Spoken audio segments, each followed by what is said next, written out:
studios. This is the story of Fitstop. We were relatively small during that period of 2020, 2021, about 20 Fitstop locations open. Beck, my wife, I think she sold 80 Fitstops about the year coming out of Holy COVID. shit. You've got 2 studios that are paying you very limited money. Yeah. You burn through cash pretty quickly. How long ago was this? We franchised in 2017. How did the years of scale go beyond that? Of going from 2 in 2017, then how did it grow from there? If you're really passionate about making a change and being a genuine founder, make sure it's passion driven, not just profit. It's funny, hey, like everyone has that same bottleneck. You have to figure out that way past it. I think big lesson in learning for me. Mr. Peter Hull, mate. A great man who has built an incredible company. He's built it to over 160 locations. This thing's got over 30,000 members. He's a founder and CEO of Fitstop. He's done it with his beautiful wife as well. Learned very quickly that business is very difficult to run. I wasn't thinking about running a business. I was thinking about being a personal trainer. What made you look at franchising to begin with? Beck and I got to travel to Europe. We got engaged. Like we started to live life. Yeah. All of a sudden, it's not so hard to pay the mortgage every month. Like we started to live a little bit. Where do you think that drive came from of always looking for the next thing? I think for me, What do you believe is the most consistent character trait of the top 1%? just to be G'day listeners and welcome to another Top 1% podcast where we peer into the mind of the ultra high performing individuals in entrepreneurship, business world and athletes. Today I'd like to welcome a great man who has built an incredible company. He's built it to over 160 locations. This thing's got over 30,000 members. He's a founder and CEO of Fitstop. He's done it with his beautiful wife as well. Mr. Peter Hull, mate, welcome to the show. Welcome to the Top 1% podcast, mate. Thank you for having me, mate. I'm excited to have a chat today. Mate, absolute pleasure, man. We've been riffing, we've been having a bit of a chat off air for the last half an hour, mate, and you're throwing so many like interesting stories at me of different interactions that you've had with other people, mate, things in your own journey as well, man. So I'm super excited to unpack this thing. Like, it's an inspiring story, dude, because there's a time where, like, you know, fitness is such an ever-changing industry, and for you to have built what you've done, man, is absolutely crazy. So I'm so excited to dive into this with you, mate. Love it. Man, one thing I've got to throw out before we even start, I'm going to throw someone under the bus here real quick, is our producer here was fangirling hard when she knew you were coming in because she actually does Fitstop. Oh. And mate, she was absolutely pumped when I told her that you were coming on the show. Nice. But she did have a quick request for you, and it was that you tone down the session's intensity a little bit because she's been dying in the ass. Oh, I actually didn't even ask that question when I walked in. Typically I would, sorry. No, but love speaking to a member, love getting feedback. Typically my social media members will regularly DM me and give me some feedback on the sessions. Sometimes it's about the movements we're doing, maybe the intensity of a Wednesday condition, or the recent benchmark testing we did on a Saturday. It was a little intense, but look, we want to inspire the world to move more so they can live more. So if I'm getting you out of your comfort zone, I'm happy. Bloody oath, mate. But I told her to suck it up, but she said I still had to ask you the question. Good. Man, something I'm going to ask you as well, something I left out of the rap sheet that I wanted to ask you directly about was, it was back in 2022, man. You were AFR Fast 100 company and you were listed at number 2. Yeah. So, mate, we've been on that list before and we haven't been anywhere, we haven't been in the top 10, mate, but to come in at number 2 must have been an incredible year of growth in that year, mate. So, man, even talk, if you wouldn't mind me asking, you know, around that, man, like how did that feel? Because that's a huge achievement, mate. Like, second fastest growing company in Australia in 2022. Look, at the time, honestly, when we got it, we were really proud of it, but we were so deep in the grind of the business. Yep. And, you know, we had a bit of an explosion of the business post-COVID.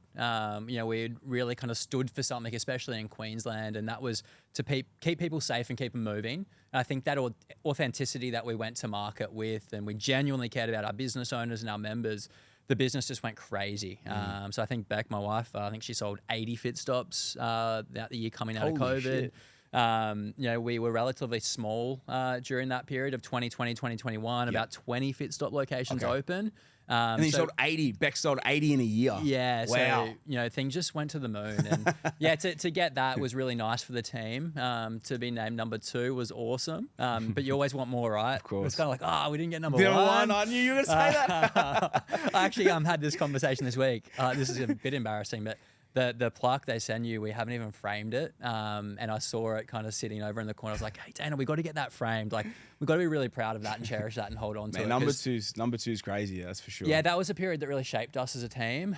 We've learnt a lot since then as well, and we've gone through crazy growth. But we've also you know, been able to look at that growth and what that meant for the team, and been able to mature as a business now. So I'm probably more proud of where we're at now in the business than I was then, because that was just a wild ride. Why more proud now, do you think, compared to back then? Because that was like crazy year of growth, right? Yes. But you just expand on that if you wouldn't mind. I think just the maturity we've now got as a team, probably maturity I've got as a leader. I think when you're riding a wave of growth like that, just everything goes. Yep. You're making money. Everything's coming at you so quickly. You're just rapid fire decision making. If people can't keep up with you, it's like, oh, well, too bad, right? But I think the phase we're at now, especially for the APAC region, is a really mature team, a mature business model. We've got an amazing CFO. I've just hired a really incredible GM, endurance athlete. She's a world-class triathlete and Ironman.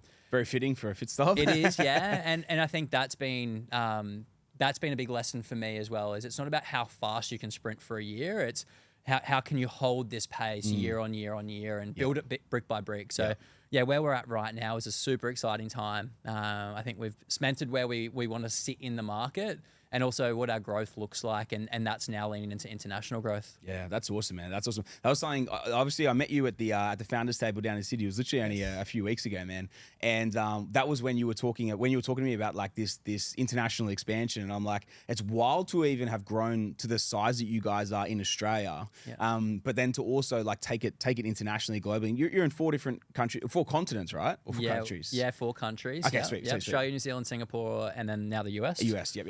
Yeah.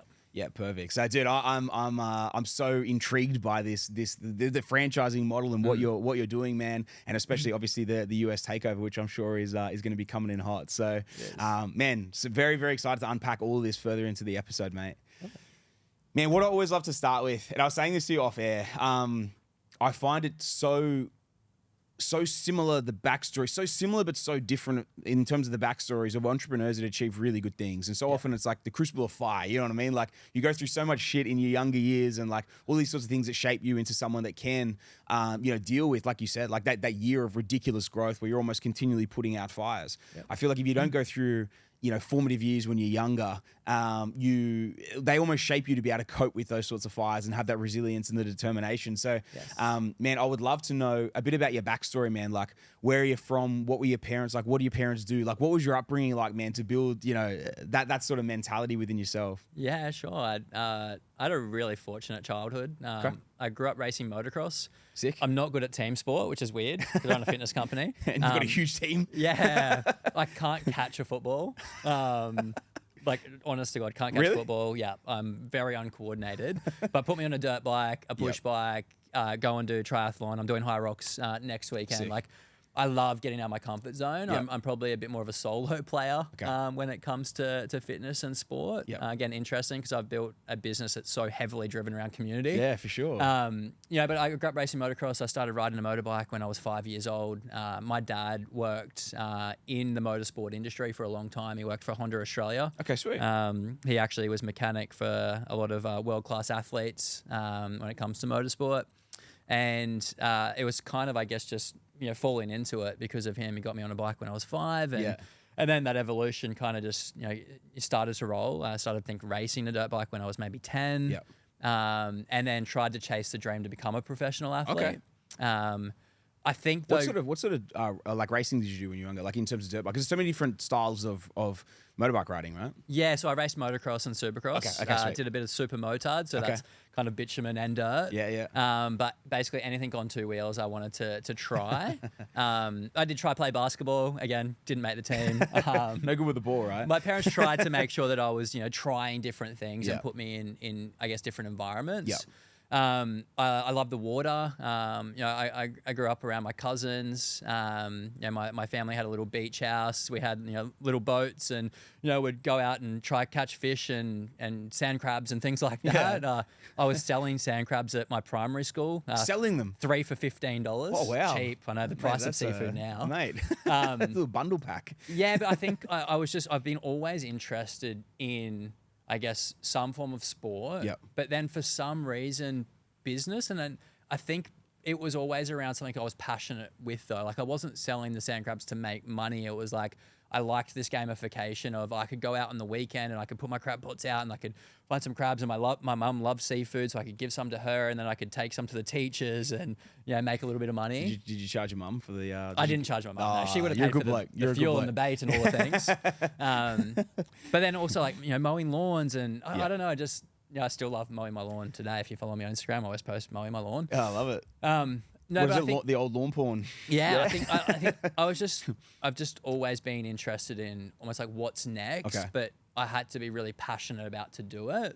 And then I also think if I was ever told I couldn't do it, I wanted to do it more. 100%. That's a very common trait, it seems to be. Yeah, I think my mum would probably say I'm a little bit arrogant at times, for sure. But no, my parents, my dad worked for Honda Australia. They then went and opened a small business. Can I ask something real quick before you go on from that?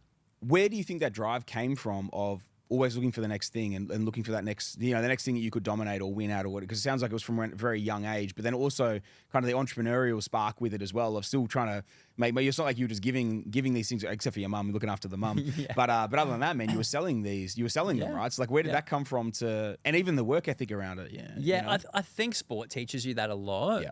Definitely my family. Like I watched, our family, dad's career. We moved around a lot. He traveled a lot. Yep. We moved from Brisbane down to Victoria for a while. Was always on a plane. They're always very driven. Okay. And then I think that fed then into me racing motocross. And I think motocross is an interesting sport. It's definitely something that you've got to be super fit, super strong, super athletic. Although we probably didn't train appropriately back then. Yep. But also you hit the ground pretty hard and you got to get back up and keep going. Yep. And you got a bit of mongrel too, right? Like I've seen one of my mates used to, he was like a New South Wales champ stadium cross racer. Yeah. And I went and watched them a couple of times and they're like kicking each other as they're going through. I'm like, man, this shit's wild. Yeah. Look, I think it definitely teaches you to be pretty relentless for sure. So I think I had a really good combination of definitely, loving a supportive family, really excited about my sport, and that just, I guess, athlete mindset of try to keep going. What more can you do? And how do you evolve? So, yes, loved it. That's awesome, man. How far did you go in the motocross stuff as well? Like anything on two wheels? What was your pick out of everything, and what did you go the first with? If you don't mind me diving into that piece. Yeah, I think for me, like coming out of school, all I wanted to do was race motocross. Yep. Wanted to be a professional athlete. Had a bunch of mates that were pro athletes or trying to be sick. pro athletes. A good friend of mine, Jason Daniels, he owns LSKD. Yeah, right. Quite a large company now at a Logan. We grew up 3 doors down from each other, so we used to race motocross together. No way. We both fortunately had supercross tracks in our front yard, so this was pre-Instagram, so we didn't DM in your each front other. yards. Yeah, we lived on 10 acres in Mount Cotton. Okay, sick. And so I had a supercross track in my front yard. He had the same. We knew each other from motocross. Yeah. But we could hear each other riding in the afternoons after school. So one day he just rode up my driveway and was like, "Oh, can I ride with you?" Yeah, man.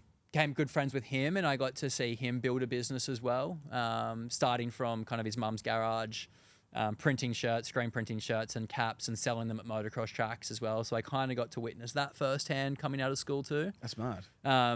And just kind of kept focusing on what's next until I had 2 knee reconstructions. So tore my ACL when I was 21 and then again when I was 22, same knee. And it was after the second one, the surgeon said to my mum, he needs to grow up and get a real job.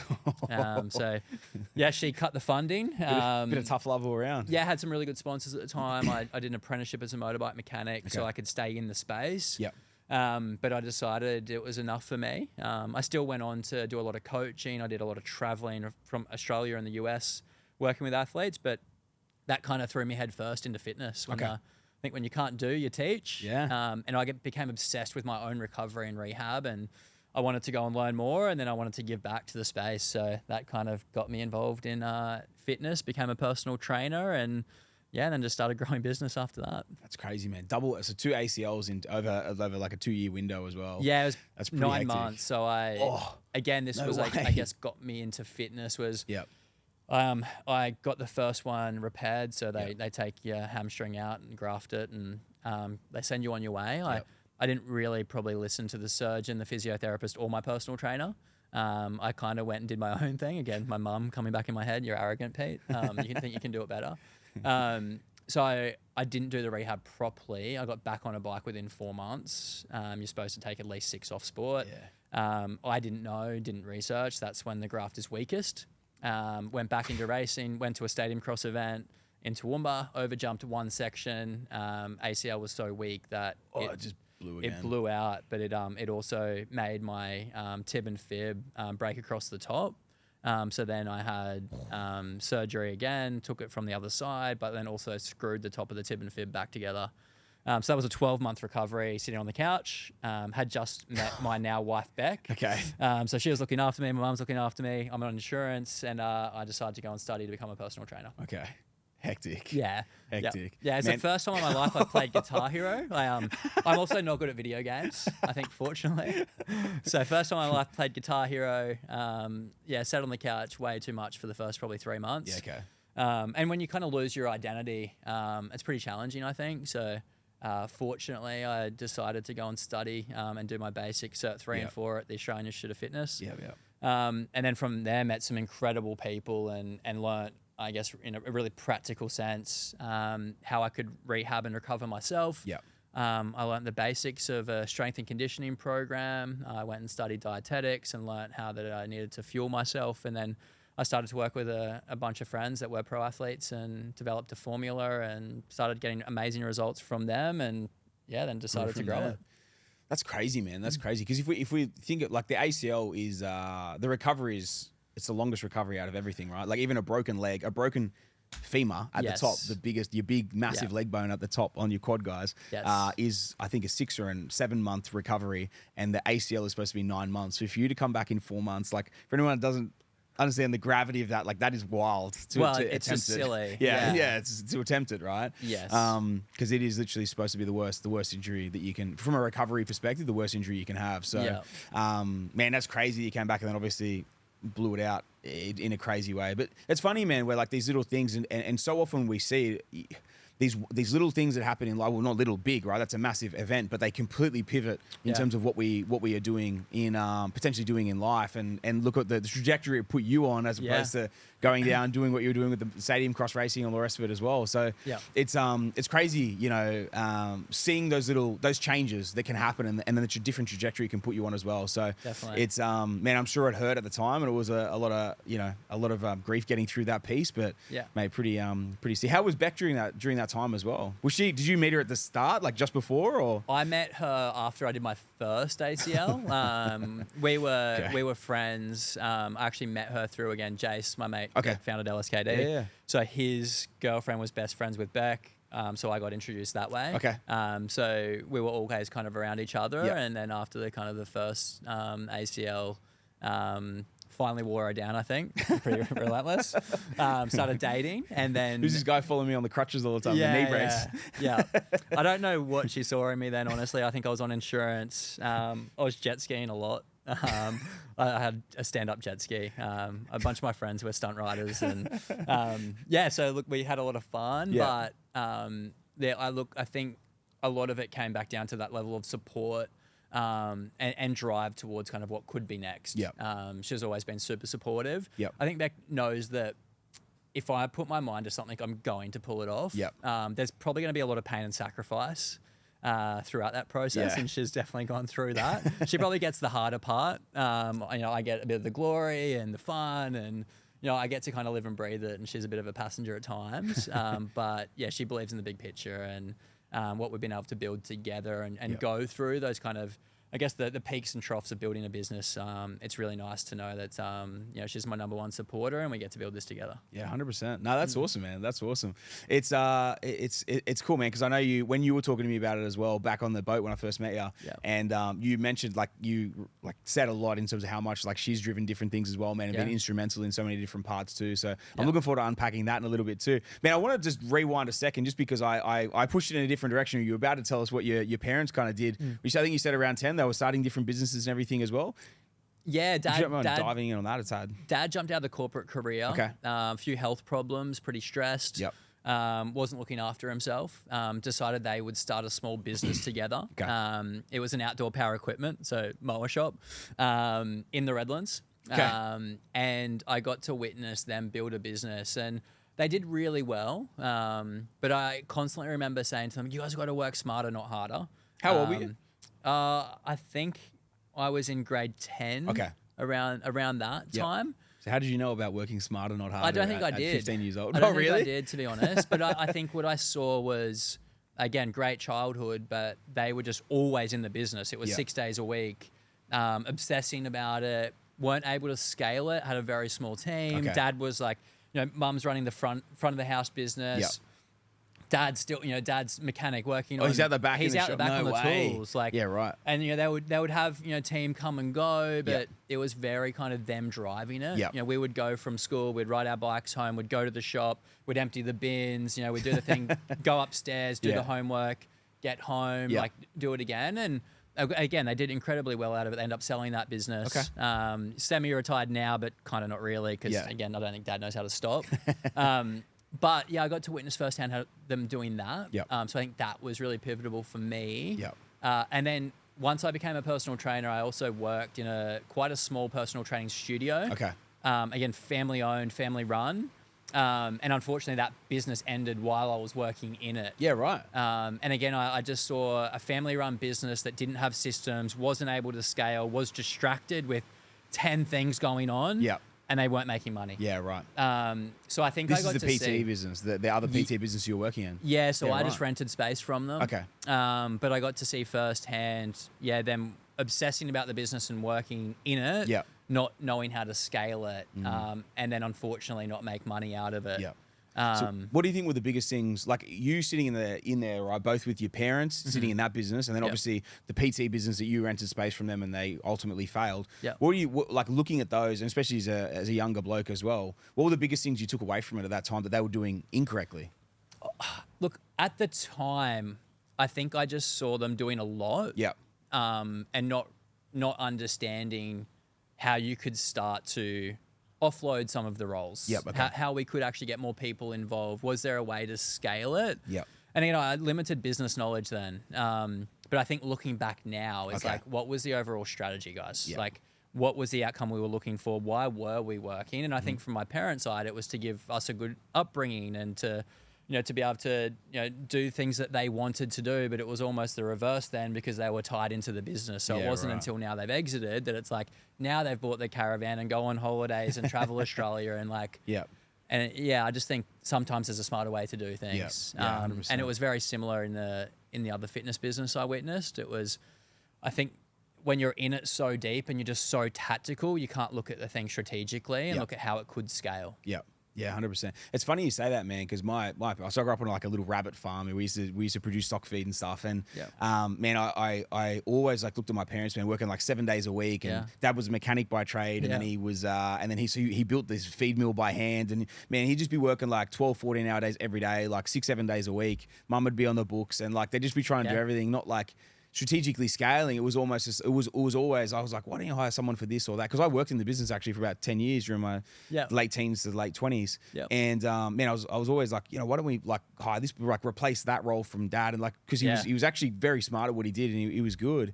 But man, he was just they were just so much of the mindset of like, oh no, well, we can't replace, no one will do it as well as what we can do it, or this or that. And it's just like, it's funny, man, because as an entrepreneur, and I'm sure you've been through this as well, it's a funny thing because like you can't do everything. And it's funny because you'll get to a point, if you can hire the right person, man, the right person will actually be better than you at each individual little piece. And especially over time, they get better and better.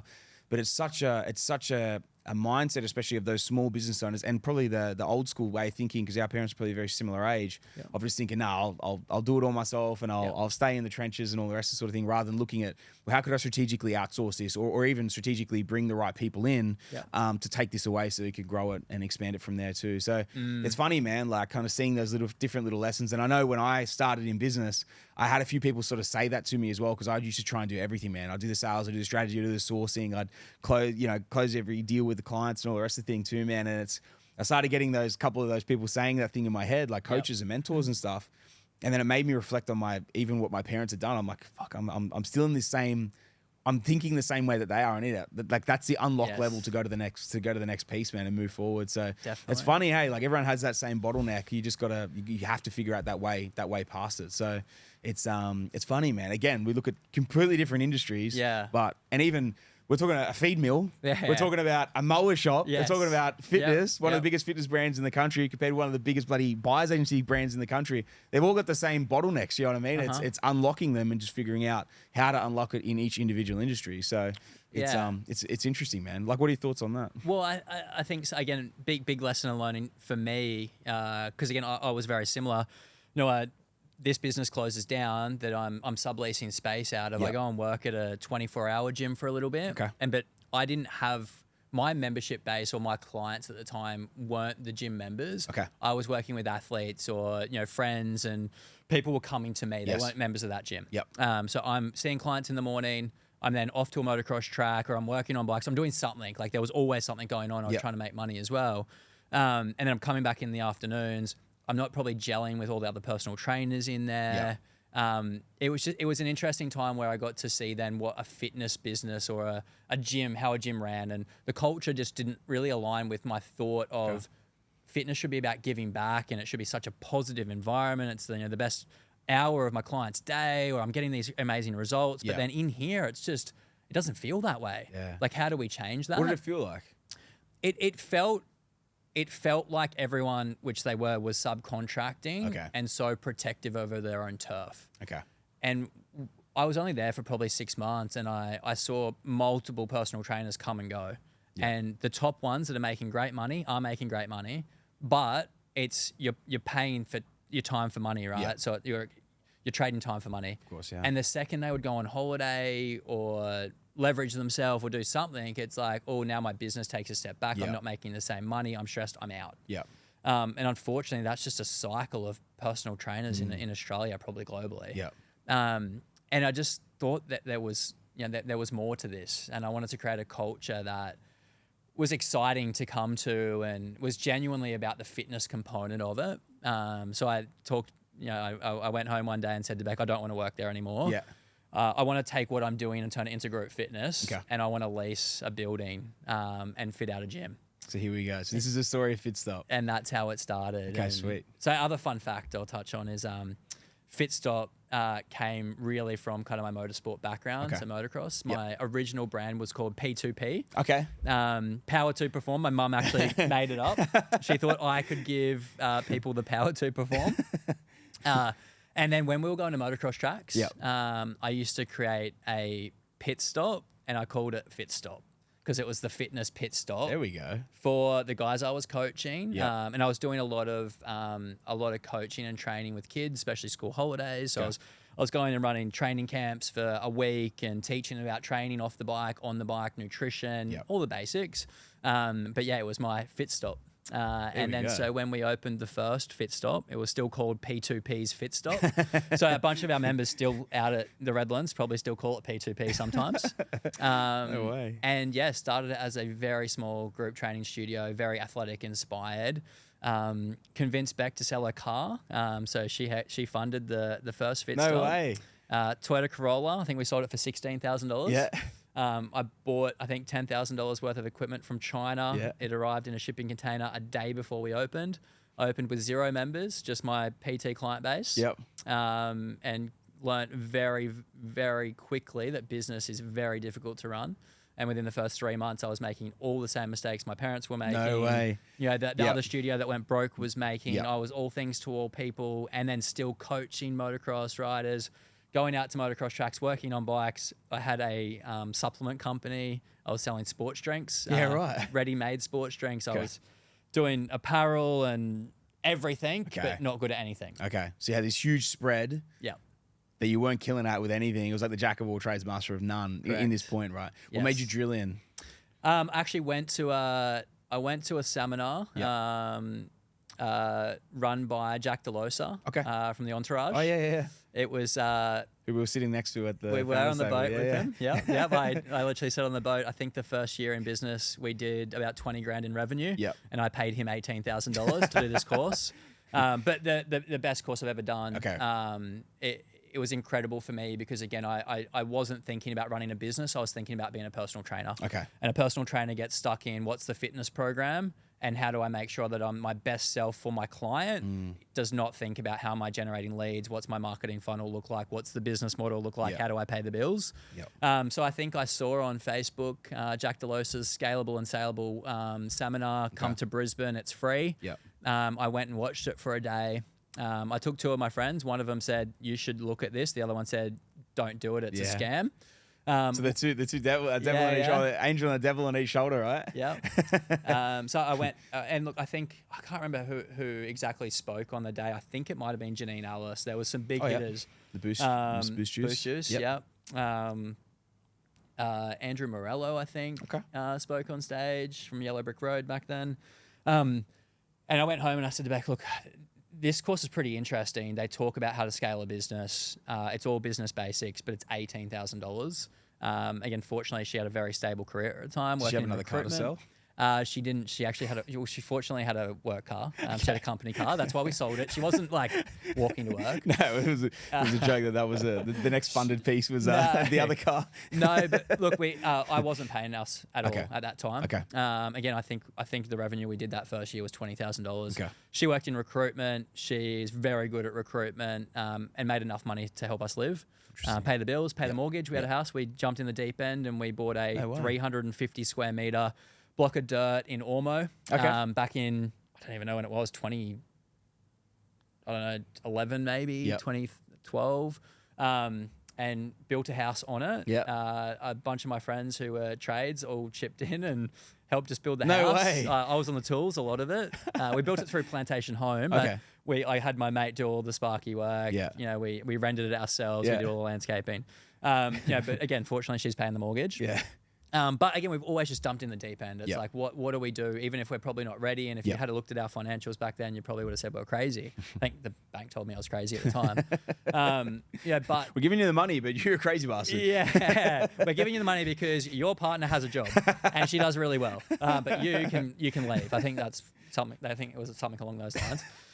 We're omitting you from the loan docs, mate. Get out of here. But again, going home, I'm not contributing to the family at all, and tell her about this course, and she's like, "Well, look, you're probably going to end up like other businesses that go nowhere if you don't do this, and we'll lose everything. So you may as well have a crack at it. Wow. Just make sure you commit." Hectic. So I was flying to Sydney every second month. I was staying in backpackers. I Wake Up Sydney, as where I was staying in the CBD.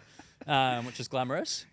Sounds good. Yeah, and these courses were like Thursday, Friday, so you can imagine what that place was like on a Thursday night. Yeah, man. It was interesting. But I was just super committed to it. So within the first 6 months of doing that, had grown the business from 30 members to 100 members, developed, I guess, the basic knowledge around business, and it's stuff I still use today. I've now got an amazing CFO that is across a lot more of the detail. But the big thing I learned was, what does my business model look like, and what does the P&L and cash flow mean because of that? So I built a business model. I built the marketing funnel. Created a 6-week challenge that was a big part of my marketing funnel. We developed out a 12-week training program that was periodized, that really focused on our retention. I knew that if people came and trained with me 2 to 3 days a week, back then it was $30 a week, that they would stay with me if they saw the results.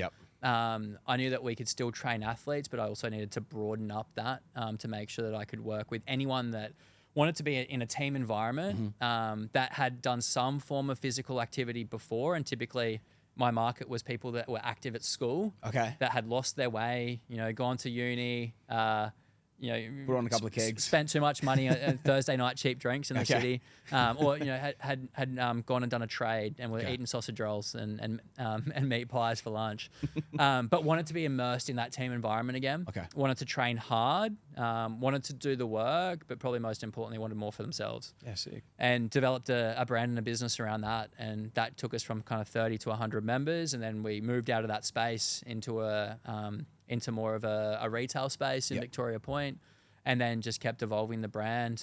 The training methodology has really been the same from day one, but now it's all about how we grow brand and scale systems. So can I ask you with that, when you very first started, because you said when you started you were running it like a PT, when you very first started, were you doing the group training?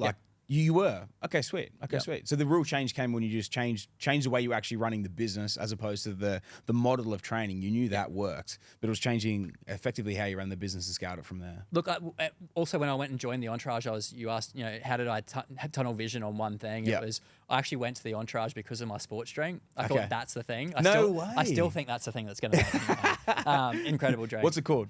It was called P2P Replenish. Okay. Yeah, it P2P's was still there. Yeah, it is. Yeah, I still Your own the mum's got trademark. rights on it. Yeah. Yeah. No, but look, and it was probably a bit early, but it was a low carbohydrate, low sugar, amino acid hydration drink. Yeah, right. Bunch of B vitamins in it. There's a few drinks on it, like it on the market now. Okay.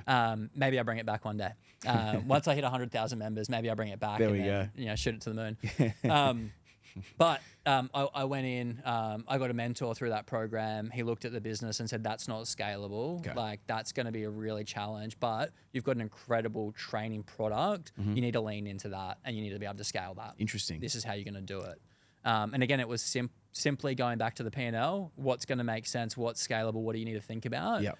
And my mindset shift was, I'm sure I'm still obsessed about the product, but I know that I've got an amazing training methodology that just gets results for people. Yep. What more do you want? Yeah. And I think trainers sometimes get too caught up in what's the latest trend or the science or the thing I saw on TikTok Yep. that I need to adapt to mold and be the best personal trainer in the world. Like, Yep. if that's your jam, great. But for me, that wasn't scalable. Maybe now, there's a lot of online that's crushing and making a lot of money and making a 100%. huge impact. But for me, it was change the mindset. You've already done a really good job of being the technician and building out the product. Yep. How do you become the business owner? How do you lean into that? How do you teach someone else to do what you're doing from taking sessions? But yeah, I was still doing personal training. I was taking all the group classes. Yep. Doing all the things. But once we started to scale, I could obviously afford to pay trainers and bring team on and start to coach people. Yeah, that's awesome, man. I love that, eh? Yeah. I love that. It's sick as well that like the model was, or the product was correct, exactly like your mentor there said to you when back then too. It was a delivery piece, or like the business mindset around doing it as well. So that's cool, dude. How much has it varied from when you first did it to what it is now in terms of the actual like programs and stuff? Oh, there's a lot more science behind it for sure. We've got an incredible athletics team that is obsessed about it. I think the core of the product's always been the same. Okay. So if I go back to when I started coaching athletes, it was I created a 12-week training program. Yeah. I was training mostly motocross and BMX athletes. Yeah. And they didn't have an on and off season. It was pretty much 12 months. Always something happening, always on. So I just built a program that you could consistently do over the course of the year.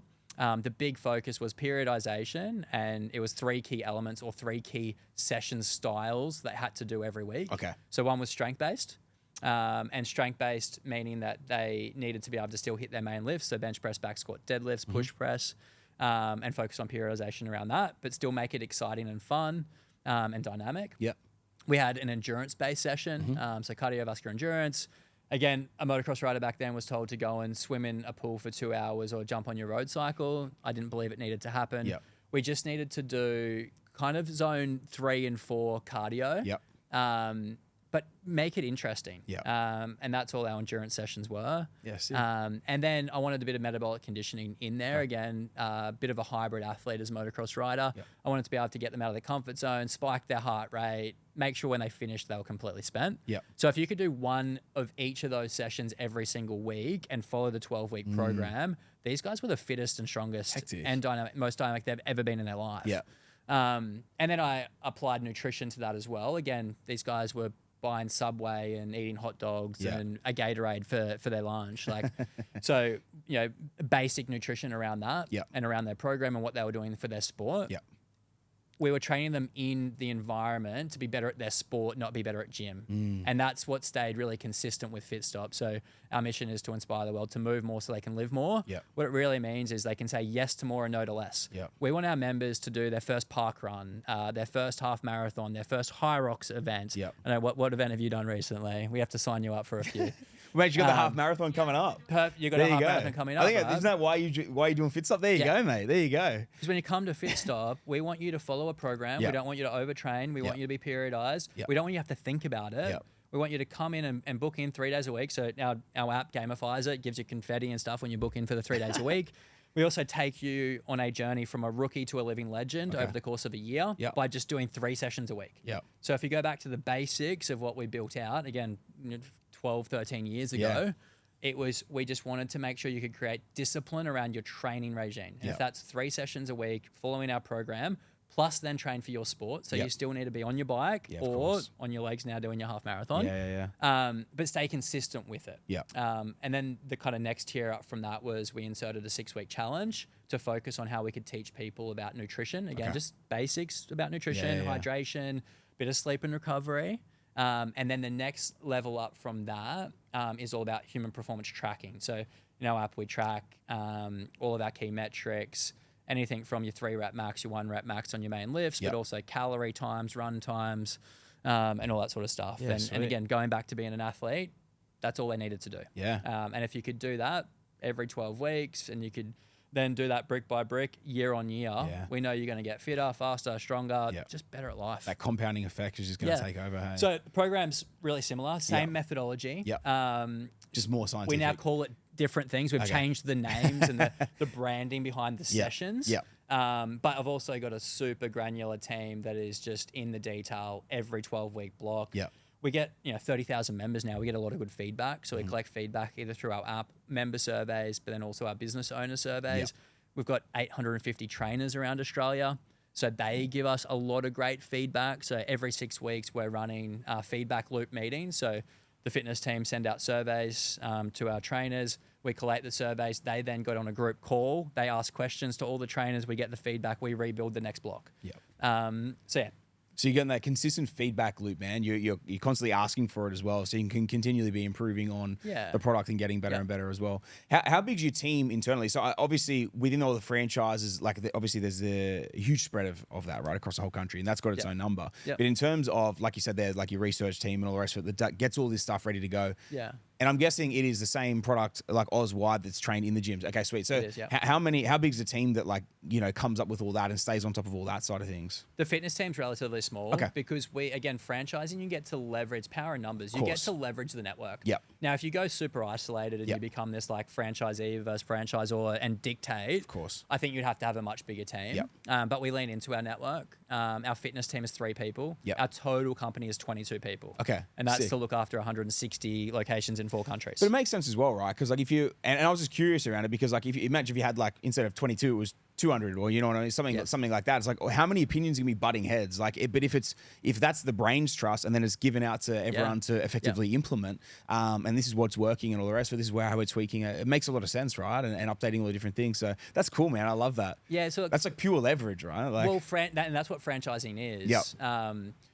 When I decided to franchise, I went and chatted to a bunch of people that had been in the space and asked what's the biggest risk and what do I need to know. And my big takeaway from it was if you're going to build a franchise, you need to have a product that is proven, and I believed we had that. That's the training methodology. You needed to be able to build a brand that's trusted and then build a system that's scalable. I'd done that over 2 locations. I wanted to challenge myself to see if we could do it more. Again, I'll be honest, I was pretty naive jumping into franchising. I hadn't looked at what does this look like at 100 units, at 300 units. I hadn't really looked at the financial modeler. What made you look at franchising to begin with? Again, I kind of took an opportunity.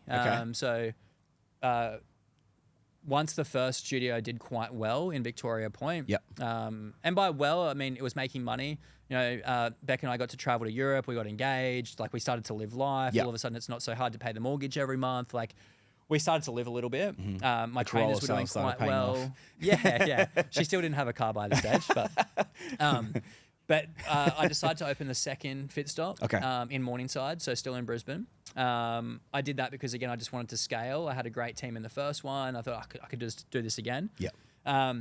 But 3 months in, so I didn't open with any members in Morningside, so 0 members. I had this, I thought I'd use the build it and they will come. Super scary, would never do that now. How far is Morningside from Victoria Point? It's about 35 minute drive. Okay, sweet. A very different suburb, different demographics, for sure. I liked the pocket. I wanted to call it East Brisbane back then because I thought we could just own the whole area and region, but we called it Morningside. But I wanted to open that. We opened it with 0 members. Yep. Build it and they will come. Yep. On the opening day, I had 150 people turn up for one session. Wow. Yeah, it was wild. Holy shit. Didn't expect it. How? We did a lot of promotion leading up. Okay. And again, we had built such a good reputation of our 6-week challenge, our training product in Victoria Point in the Yep. Redlands. Through social media, it's not that hard to kind of get some eyeballs on things. Bit of extra spread, yeah. When we were doing our 6-week challenge, we were sponsored by Red Bull. We had the Red Bull DJ truck turn up at all of our events. We were throwing huge after parties in the valley. No way. We were sponsoring huge prizes. Like, it was real fun. Yep. And so I think we took this lifestyle culture and plugged it in performance.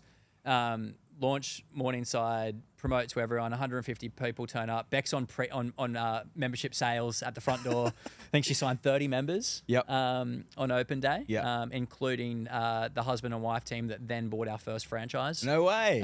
So they came on opening day. Yep. Chris and Christy. Christy actually works in HQ now as well. They own 3 Fitstops. Yep. He was one of my original members in Redland Bay. But yeah, we opened if they it. rock up on the first day and you see 150 people ready to come into a sesh. Yeah, there was hype. Yeah. So look, it was organised chaos. Man. I had 5 coaches. So we didn't open Victoria Point that morning. We had all the coaches there. We overtook the car park. And I think within the first 30 days, we had 50 members. Then it was 150 members. I was, again, jumping too deep into do all things for all people. Yep. I'm managing that one, being a coach. I'm still across Victoria Point to make sure those members still, remember I love them. But I started to get quite burnt out. Yep. So I market for a manager. I had a few people apply. Yep.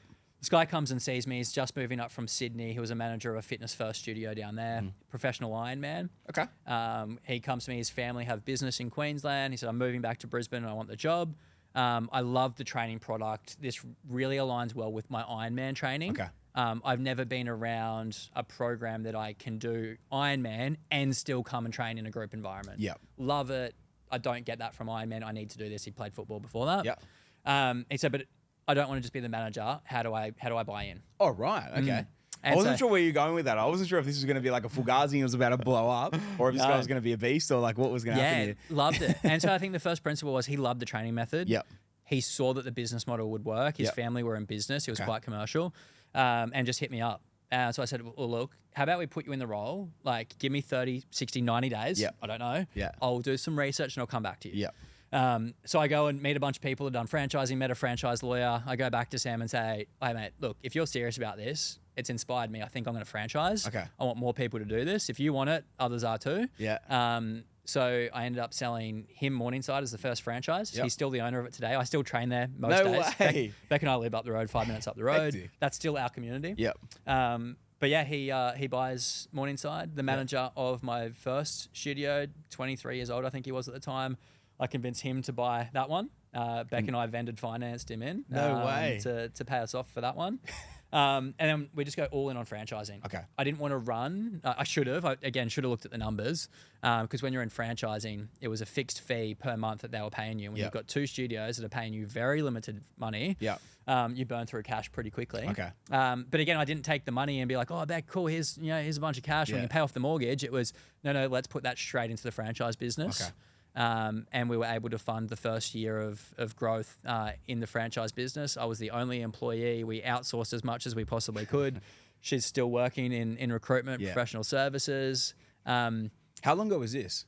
So we franchised in 2017. Okay, so man, so that's Oh yeah, I was about to say recently fresh. 8 years ago. It's still a It while. is, Eh? it is a while now. It kind of feels like it was yesterday. Yeah. But no, so we so opened the first one 2013, moved it into the retail space in 2015. Okay. Opened Morningside and got married in 2016, and then franchised in 2017. Yeah, right. That's wild, man. That's a pretty crazy few years there of run. Yes. That's wild, man. Yes. What do you think has been what are the biggest learnings around the franchising, right? Because you've gone from, okay, sweet, like you've done the 2 and then, and that's 2017. So then how did the actual franchise model work after that in terms of, obviously you had your huge year in 2021 and 2 or 22 financial year. Yeah. So how did the years of scale go beyond that of going from 2 in 2017? Then how did it grow from there? It was slow. Okay. Which I'm really grateful for. I think, the other big thing I learned pretty quickly in franchising and was told very early was do not sell to the wrong people in the early stages. Yeah. when you're on a fixed fee, which we were at the time, so each location was, I think, paying us, I think it was maybe $1,500 or something a month. Yep.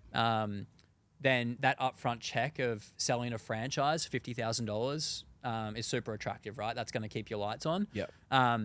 I sold the first 12 Fitstops, and every single sale was, you've got to come and do a workout with me. I'm going to spend a day with you. Yep. I want to understand why you want to be a part of this brand. And I was really transparent. I don't have the best systems in the world yet, but you'll get my 100% attention, and I will be with you every step of the way. We don't have a huge team. Yep. This is my technology I've got. These are the systems we're going to roll out. And every single one we do, we're going to learn from it, and we're going to get better. That's all I can promise you. Yeah. Really fortunate again that when we went and promoted that Sam had bought Morningside, Chris and Christy, who were members of ours, came to me and were like, "Why didn't you tell us? We would have bought this." So I was like, "Well, hey, look, let's go do another one." So we opened Slacks Creek as our third one. Sweet. Everyone thought I was crazy. Why are you opening that area? It's not going to work. Again, for me, it was a bit of a triangle between the Redlands, Morningside, Slacks Creek. We could get 3 different pockets. Yeah. They had a bit of a community there in that area. Rent was also really cheap, and I wanted to make sure that we were minimizing risk as much as we possibly could. Okay. But we all got in there. Sorry, just to cut you off there. Is it you covering, in terms of franchising model, they're paying for effectively everything, outgoings, cost of everything, leases, all that sort of stuff. They're just paying you the franchise fee up front and an ongoing model monthly after that. Yeah, correct. Okay, So franchising is really about you're paying for IP in a system. Okay. So you're paying for IP of what's been done before you and the brand. And the name, of And the course. name, and then the system. Yep. You need to be able to execute on that system. You're running your business. Okay. So franchising is, you're not in business by yourself, but you're in business for yourself. Okay. And so, although very limited all of those things, Chris and Christy go and open our third Fitstop, our first real franchise. Yep. Again, 0 members. Thought that they will come. I think we had about 100 people turn up on open day. Okay. And then on Monday, 10 members. Okay. Very scary. Okay. These guys have just invested a fair bit of money. Yep. We've literally built it. All of us built it with our hands. It was we're in there painting, assembling equipment, doing the thing. Yeah. Again, huge open day event, heaps of hype. Yeah. But then the grind really started. Okay. So it was looking at, okay, what are we going to do to drive leads in? Where's our marketing funnel at? What results are we going to get? Follow the process and system, and it will all come. And fortunately, it did. Why do you think the take up rate was slow? Was it because of the lower demographic and the lower money in that area? Even though obviously Slacks itself is, for people who don't know, obviously on the east side of Greater Logan in terms of what's seen as the bad part of Logan, but then obviously on the east side of that you start going to Daisy Hill, all that sort of stuff, which actually it has decent money. Yes. Do you think that was a slow take up on it, or it wasn't you guys, or I guess you were there too, but what do you think was the difference between? Because you had 30 in one day. Yeah. Was Beck not on the front desk? No, I think she was on the front desk. Look, to be honest, I think back then that we weren't proven as a brand. Okay. I think with Morningside, because it was us that launched it, and there was so much crossover of what we'd already built in Victoria Point. Yep. But I think that trust element, although a lot of people knew Chris and Christy, we did a lot with them being front facing. It was their community. All the content was about them. Yep. I think there's still that little bit of hesitation. There was no early adopters of we just trust it. We'll just do it. Yep. So I think a lot of it was people just sitting back going, okay, well, how is this actually going to work? Okay. So we really lent into a lot of free workouts. Okay. So we developed a free week, a lot of promotions around come and try before you buy. Yep. How many sessions do you need to do? A lot of it was one-on-one. You're going to follow this program. We're going to get you results. Yep. But fortunately, they were just amazing advocates of the brand, and what they were doing in that studio was incredible as far as fostering community and real guerrilla marketing. We were doing beat for burpees. So we were holding a sign up, 1 beep equals 1 burpee. Christy and I are out on the main street in Slacks Creek. Everyone's beeping. We're doing social media through that. Just whatever it took. And they genuinely just, they needed it to work. Yeah. Again, they're burning the boats as well. They're believing in myself and Beck, in the brand. And then it just compounded. It was just... Peak for a burpee. I love that. Yeah. We still do it a little bit, actually. Yeah. It's part of the pre-open. You still for a bit of fun, but Yeah. Just we do it to laugh at everyone. No, but it just compounded then. And it was just, again, the product is proven. Yeah. Yes, we've now franchised and there's all these variables and new owners. But the training product was the same. So from the start, it was always central training program. Everyone delivers it exactly the same. The coach was writing it up on a blackboard at that stage. Yeah. But no, we just got amazing results. We followed the plan, the 12-week training block, the 6-week challenge. This is when you do your promotion. This is when you do your beat for burpees. We would all come together on a monthly basis and we would talk about the business, what we could do better, what we needed to do more of, how we could evolve, what was our sales process doing. We would all do cold call sales calls. Like, it was just very organic. And then that first year, I think we opened 4 Fitstops. Yep. So 4 additional? Okay, yep. Yeah, but every single one of them, it was like, cool, Chris and Christy, you're coming up with us to the next one. Like, you've got to help us teach the owners. Yep. All the trainers would come. They would teach the new coaches how to take the sessions. Like, it was very community driven. Yep. Until it got to a stage that it was very systems driven, and now it could roll out and scale anywhere. Yeah. On that point, man, how do you go from that level? And even if we fast forward to that year of 80 in a year, but even now, like, you guys are still scaling, right? Still doing a lot of them. Yep. How are you still able to obviously replicate that and repeat that sort of, traction? I mean, obviously, like you said, there is a formula for it that you guys follow, that you give them. Yeah. But even in terms of, man, keeping the culture the same, you know what I mean? Like, across 162 locations, how do you keep that, or as close to that? Obviously, it's never going to be exactly the same everywhere, but as close as possible to that, because that's what you guys are massively built off, right? Yeah, look, I think the culture comes from the training product. Okay. When you walk into a Fitstop, the product's been designed to genuinely force human connection. Okay. And I think that's a big point of difference we've got and we've had for a long time. So our lift workout, as an example, so that's our strength-based session. Yep. You're always going to be in a team of 3. Okay. You're going to walk in, we're going to train together. Yep. We're going to be on bench press. Your other buddies there. Maybe I'm doing my session for the first time. Yep. The coach, and again, it's all a formula. It's all built out. We call it the perfect session. So I'm going to walk in. Coach is going to greet me. He's going to talk to me about the session, and then he's going to say, "Hey, Pete, I'm going to team you up with Sam today and Jeff. Yep. These guys have been here for a while. Good luck with them." Yep. Right? And then you are naturally going to go, "Oh, cool. Hey, Pete, welcome to Fitstop. Yeah. Hey, follow me around today. I'll look after you, bro." Yeah, sick. Right? So we're going to train together. We're going to be on 4 separate stations together. Maybe it's 8 minutes each, whatever the workout is for the day. Yeah. You're going to spot me. I'm going to spot you. You'll probably sweat on me. Something will happen. We'll high five at the end. And then naturally, because of how that's all worked, we've shown vulnerability. Yeah. I know something about you. I've made a friend. You're probably going to say, before the coach says to me, "Hey, you coming back tomorrow?" Or, "Hey, bro, I train here Tuesdays, Fridays and Saturdays. Yeah. That's my routine. I'll see you around." Yeah. So then all of a sudden, the community and culture have already brought me in. Biggest mistake we make as a company is we don't follow the perfect session formula, and the coach doesn't do that part. Okay. The two things we focus on from a perfect session and building that culture and community is, first one, make sure someone coming in makes a friend. And also, whether you've got a group there that's been there for 3 years or 3 months, you always have to make sure people are training together. Yeah, right. Even if you had 10 people in a class, do not let them train by themselves. Yeah, right. Pair them up. Yeah. Help them spot each other, throw the weights on. Yeah. It's also the reason why we can have one coach in a room and 36 people doing bench press, back squat, deadlift, clean and press, calorie burn, something else. Yeah. Because so many people have done it before and been doing it for a while and helping each other out and everything as And well. So we've almost got like extra trainers, We're right? teaching to teach. Yeah, We're a personal training service in a group environment. Yeah. And again, that's from the starting foundation. So we've just taught that from day one. Yeah, Every coach gets taught that in our induction.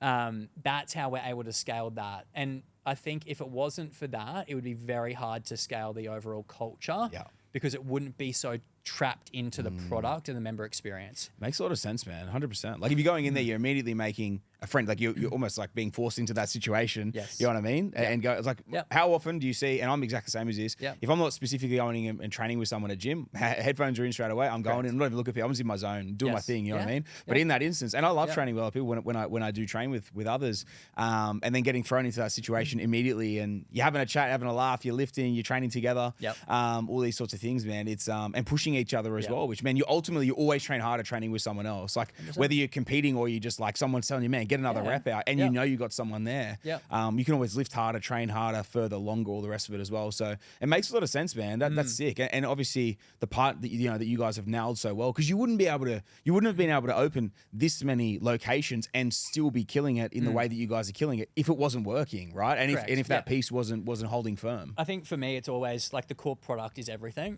And then on top of that is, how do we build the scalable system that doesn't work one time, it works every time, as long as you follow it. And again, as a franchise, it's like, oh, hey, we're looking at some of these businesses, maybe they're not doing as well as they should be. Let's go look at the data. Let's go and look at how they're implementing the system. What retraining education do they need? Yep. How can we help them grow and thrive? And a lot of the time it comes back down to we're not following the perfect session. We're not doing the sales They're calls in the falling right way. outside of what the rails that you've put in front of them. Yeah, so it's interesting. Sorry, the second thing that you need to know about Fitstop and the program Here we go. for the first session is you need to understand that it's a 12-week training block and it's periodized and it's broken down into 4 3-week phases. Okay. Doesn't matter when you come into Fitstop, we're going to help you lift your own weights at your own pace. Okay. So you can choose to come in, hit PBs your first day if you want. Yeah, you can throw 180 on the bench press, pump it out. Or you can come in and do the bar. Okay. It's completely up to you. Yep. And I think that's the magic of what we've created. It's such an inclusive environment. It's quite powerful. And then we've got people that do their first half marathon and high rocks and all the other stuff. And you'll also see most fitness events, you'll see a fit stopper on a podium somewhere throughout that event. That's sick. Because it's this evolution of like, I'm getting fitter, I want to do more. Yeah.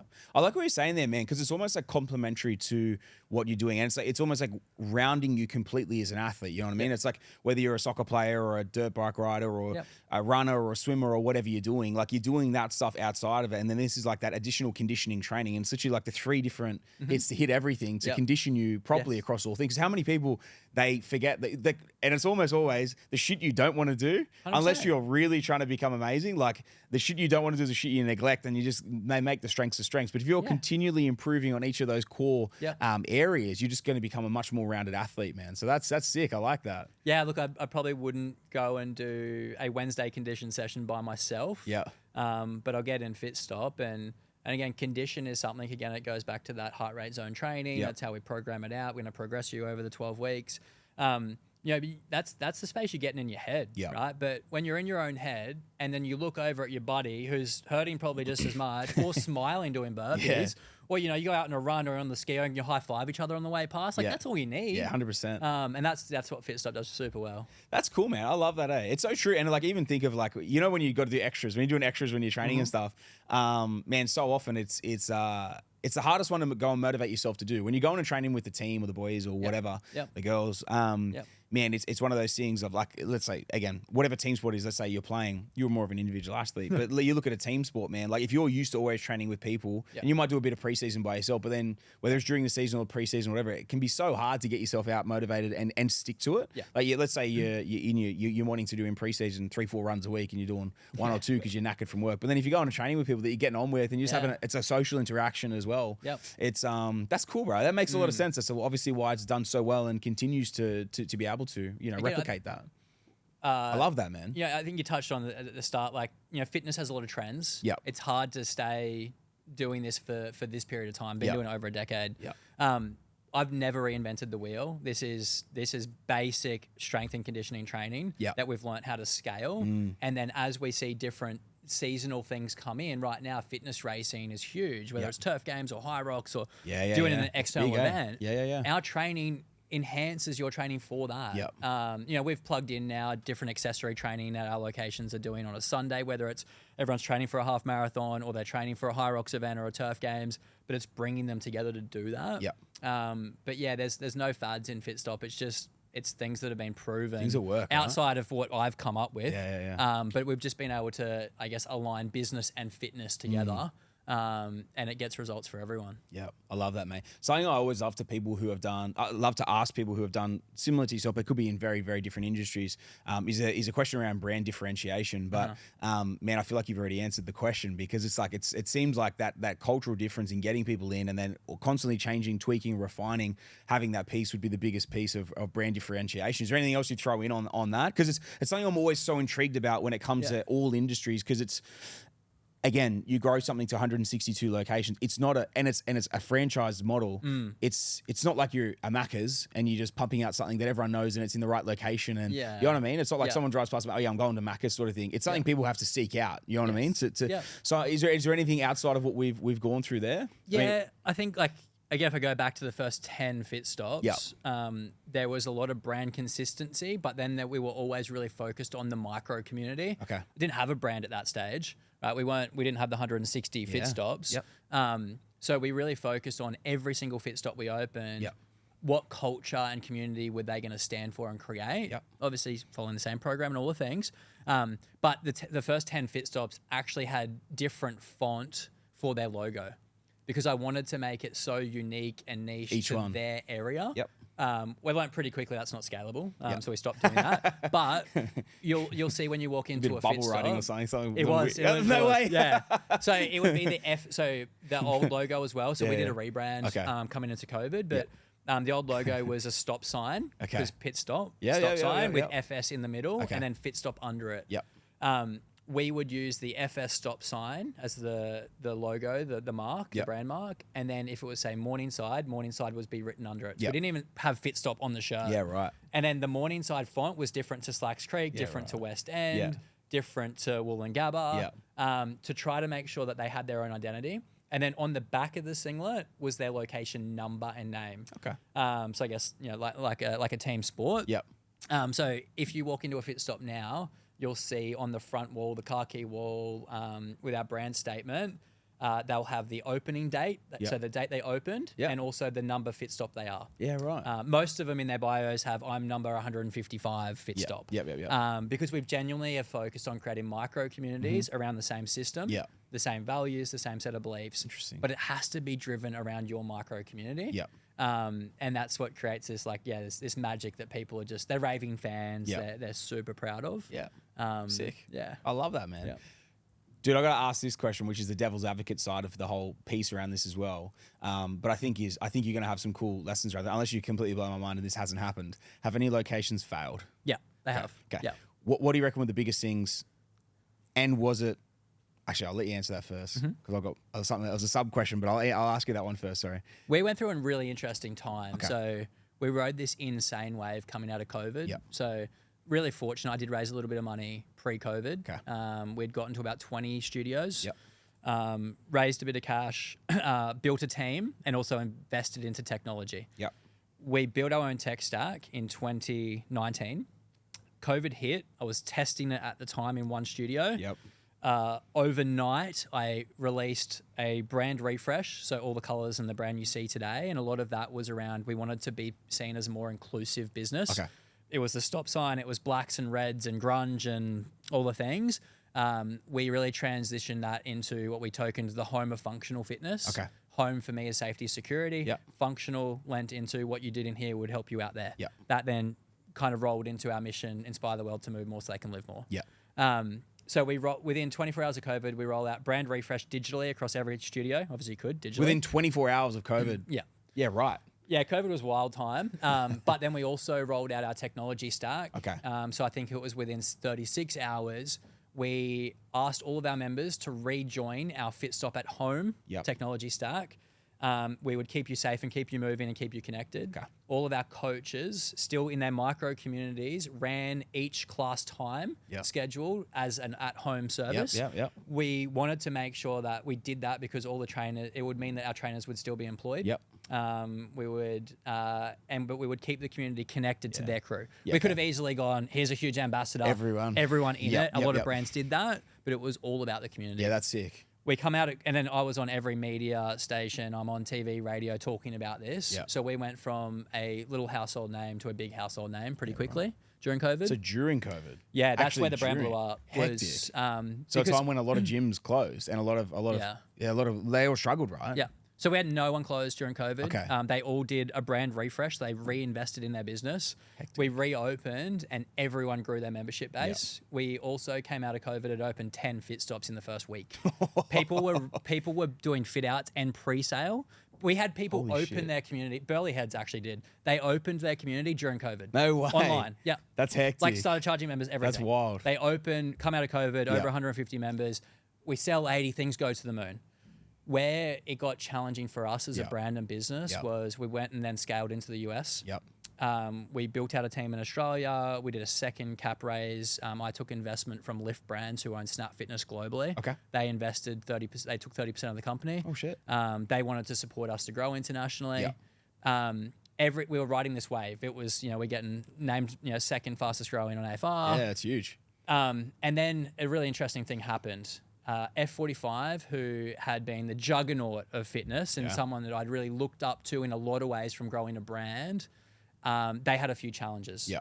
The media picks it up. It starts talking about functional fitness space not being a good investment. Yeah. Cost of living increases massively in Australia. We're charging $50, $60 a week.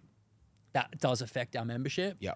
And it started to create, I guess, questions within our network. And franchising is very much about trust. Yeah. So it actually wasn't a closure that happened first. It was a couple of resales. Okay. We had never had anyone sell a business. Really? So we're a few years in here. And then like all the things that are typical in franchising, you know, a few fail very early on, people get into it, they're wrong, you know, they sell out. None of it had happened for us. Really? So it was never a wrong fit?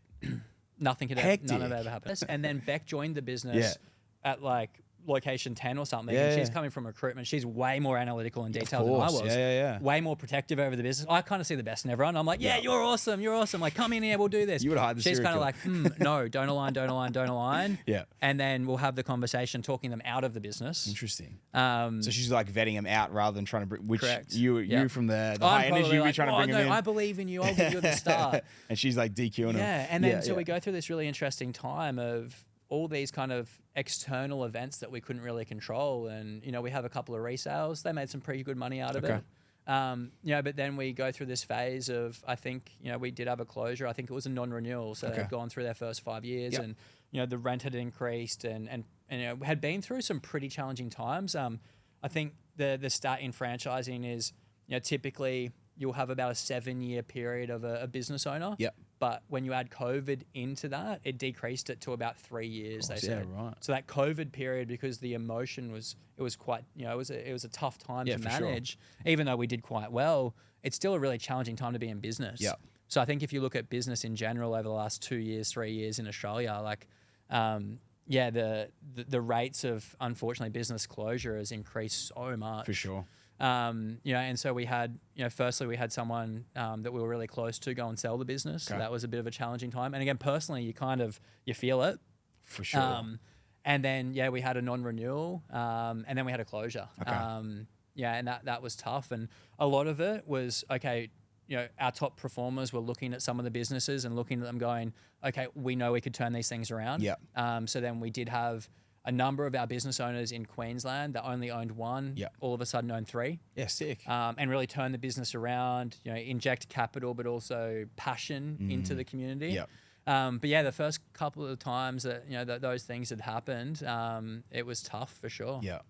That's crazy. Yeah, and it makes sense, man, because like it's like you look at any even look at a team sport, right? There's always going to be some weak links, and then some star performers, and then you've normally got 80% in the middle that are just your good chuggers, right? Your plotters sort of thing. Yeah. And again, they vary in level, but the fact that you had guys that were like had proven it so well and were probably so passionate about it, man, they could come in and scoop up the others and then turn them around probably into high performing studios as well, man. So or centers as well. That's sick, man. And it's crazy, because like, especially when you're good in business and you're passionate about it and everything has worked so well. It still hurts, say, when you have like even just one thing. Like you look at the success you've had, and you still like you have a couple, and it's like I can tell the way you're talking about. You feel it, right? And it's, especially if someone close to you, it didn't work out with them too. It's crazy. Yeah, it's almost like nothing else can really happen in lives that like can feel similar to something like that happening in business, because especially when you wear your heart on your sleeve with it, it can feel very personal from that perspective. Yeah, and look, especially kind of, I'd say probably the first 50 fit stops, like you're so connected. You know, I was all things to all people for a long time, and obviously now we've scaled, and you know, fortunately I'm not, and it's fortunate for the business owner, not for me. It's that they've got a better team than I could have helped them with. Yeah, right. Yeah, our team are incredible now. Like the way that we're able to connect with the network, to deliver toolkits, to grow the brands, like, you know, we've hired some incredible people and built an amazing team. But they're also through that tough period. You know, we opened Singapore and the US in the same month. Yeah, right. And then, you know, all of this stuff starts happening. So this is 2022, you know, we're AFR top list. Yeah. 2023, this, you know, cracks start to show. Yep. We've launched in the US. I've raised money. Beck and I are in Santa Monica. Like, things are going nuts still. But then you're balancing this, like, holy shit, like, I've just launched my first studio in LA, and then this stuff's happening over here. Starting to get a bit rocky back home. That creates a lot of pressure and tension on the team. we're still kind of focused on driving the US growth because we've just taken investment. You've got to grow the US. But it got to a stage that I ended up needing to be like, handbrake. Yep. We're not going to invest in any more development. We also grew quite a large development team, so it wasn't just Beck anymore. Yep. That team got exited. We focused purely on, that was a pretty aggressive word, but like we went through a big transition of who do we have in the business right now that's going to see this out. Fortunately, I got a really good CFO on board through this period, and we looked at the business and we went back to the basics. What do we need to become more disciplined on? Where were we overspending on? What strategy do we need to change here? Beck and I come back from the US. We immerse ourselves back in the business. We stay as close as we possibly can to it because we knew we were going to probably see, maybe 12 to 18 months of hardship or just limited growth. Yep. And we factored all of that in. So instead of selling the 80 a year, we turned down the development. We're fortunate that we're not reliant on upfront franchise fees anymore. Yeah, of course. If we were under 50 units, it would have been a very different story. Okay. But we focused on how do we make sure that our business owners can drive through this time. And it was more economic pressures than anything. Yep. But how can we drill back down into brilliant basics, run a really lean team that are super passionate and would bleed for the brand and business. Yeah. And it kind of got back into startup mode a little bit. And then we start coming out of it. We start member numbers start increasing again. Sales are starting to come through. We start rehiring key team, but we also know now exactly what we need for our next phase of growth. Yep. And that's what I mentioned before. We're now at a really exciting time of maturity in the business because we went through that like insane growth and then the handbrake of like, cool, not now, Pete. But we're now in a stage that it's like great team, awesome business in Australia. Beck and I just got our visas approved, so we're off to the US to start growing the US again, and super excited about that. That's awesome, man. That's awesome, brother. I think it's an interesting thing, man, that you bring up there because you actually triggered so many things in my mind that even we went through as a buyer's agency when we went through, big years of growth. And we've even had a few times, like even recently, where I realized that things have almost gone a bit hectic at different times, which I've obviously experienced in different pieces in the past. Yes. And sometimes I pull myself out of other projects and other things that I'm working on. I'm just like, nah, I got to, like, my baby is Australian Property Scout, and I've just got to, I'm always focusing, sometimes got to refocus back on it, make sure. And it's funny because it does feel like almost like you're going back into startup mode, but I don't know if you felt the same, but when I do, man, like I love it because I get excited because it's what has always been my biggest passion. Yeah. So then when I like realized that a couple of things are like going a little against me or us in that phase, just a couple of things have happened, and I'm like, no, I need to get back on it properly here, and make sure I'm refining this. And it's mad because then it makes you do a complete audit on everything, make sure everything's absolutely tip top and perfect, even though the other projects you might have been doing might have been to the benefit of what you were trying to do overall. Yeah. But ultimately, like that which was that for me, and that which it is for you being Fitstop as an Australian brand, it's one of those things that it's cool, man. You just triggered a few things in my mind that just like you got to protect that. It's so important because it is what you've built. And the cool thing is when you go back into that startup mode, you almost get reinvigorated because you're like, nah, this is what I got into. This is what I love. This is what I scaled to the point it's at. We're good at it. We just sometimes you need to go through that refinement piece. And that's why I was like, wow, before when you said like you exited that team that you brought in, it makes sense. But because if you need to drill back into the basics and have complete focus on that, you can't have 50% of your time or Beck's time on something else. You need to completely hyper-focus back into it to then whether it's re-engineer or just retweak or whatever it is, uncover everything, right, man? I love it, dude. I love it. Well, I've also, kind of coming out of that, we've got a good board of directors, but I hadn't had a good personal mentor for a while. Okay. And so about 9 months ago now, I've found a new mentor. Beautiful. And spent a lot of time probably just working on myself and understanding where have I been kind of best and worst. Yep. And what we really did was we analyzed the business and we broke it down. So it was what phase of the business, I was probably tackling the whole business as the same thing. Yeah. Oh, it's fine. We're just a global business now, but that's not the case. It's like the energy that the APAC region needs is very different than the US region. Yep. And I was just across both of them. Probably had set my team up to fail in a lot of ways because the way I was thinking was I'm still sprinting over here, then I'm jumping into a meeting here and expecting them to run at that pace or to change the business because I'm seeing this thing. Whereas it actually just needed a lot of stability. Okay. So what we've done is really break down the business to go, okay, the APAC region, we want to see this grow 15% year on year. Yeah. What does that look like over the next 5 years? And would we be really proud of that? Yeah. Yeah, great. Those numbers look incredible. Be super proud of it. Cool. What leadership does it need? Right. Then from there, what leadership? keep Okay. driving What? that. Yeah. What management team does it need? Okay. What does that mean for us commercially? Yeah. Okay. Great. Now, what does the US look like? Okay. Well, that's in startup mode. Well, I want to go and sell 50. We want to do this. Awesome. What leadership does that need? Okay. What disruption does that need? What failure does that need? And what we really identified was we needed such a strong leadership team in Australia that was focused on just the 1%. Yeah. Right. 15% year on year. That's super achievable. Yeah. With just constantly those little tweaks and It is. refinements, optimization. It's the brilliant basics Yeah. over and over and Yeah. over again. It's making sure that we get the toolkits out to our business owners. The business owners are heard. The product's perfect. Yeah. You know, the fitness department are in tune. Like, you know, we're developing brand strategies. They're going to look at, you know, what is each state doing versus US. Yep. Do all things. Be all things. Be in front of everyone. Yeah. You know, unfortunately, we own Santa Monica as a corporate, so Okay. we get to really test and refine it over there. But I know I'm best in that state. So it's like, cool, how do we remove Beck and I from the business here? Yep. Put a team in that's tasked with 15% year on year. Yep.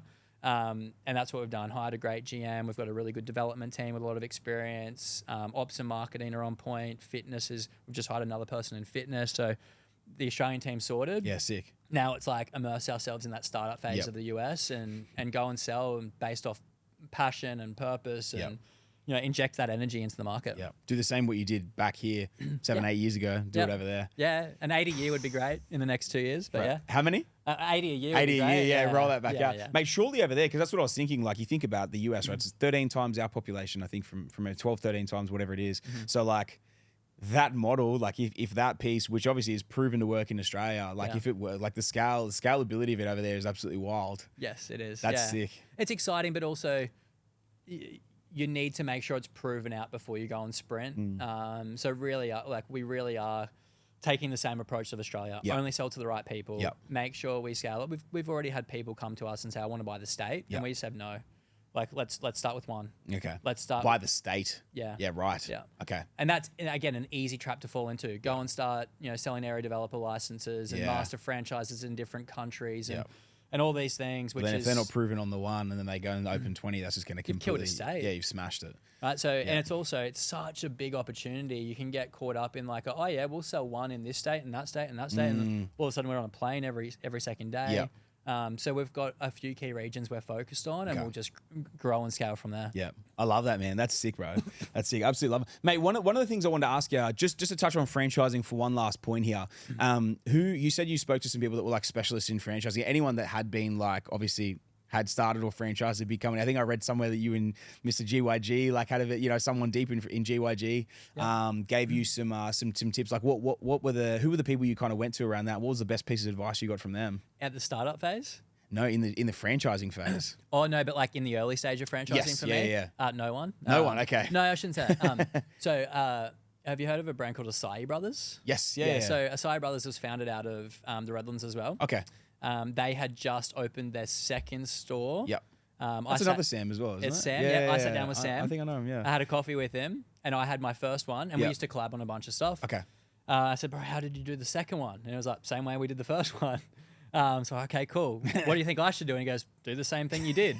So I went and signed a lease like that afternoon. Yeah, right. And that got Morningside done. Okay. And then they franchised. Yep. So I was like, how'd you franchise? And he was like, oh, you just take all the systems and you teach other people to do it. Yeah.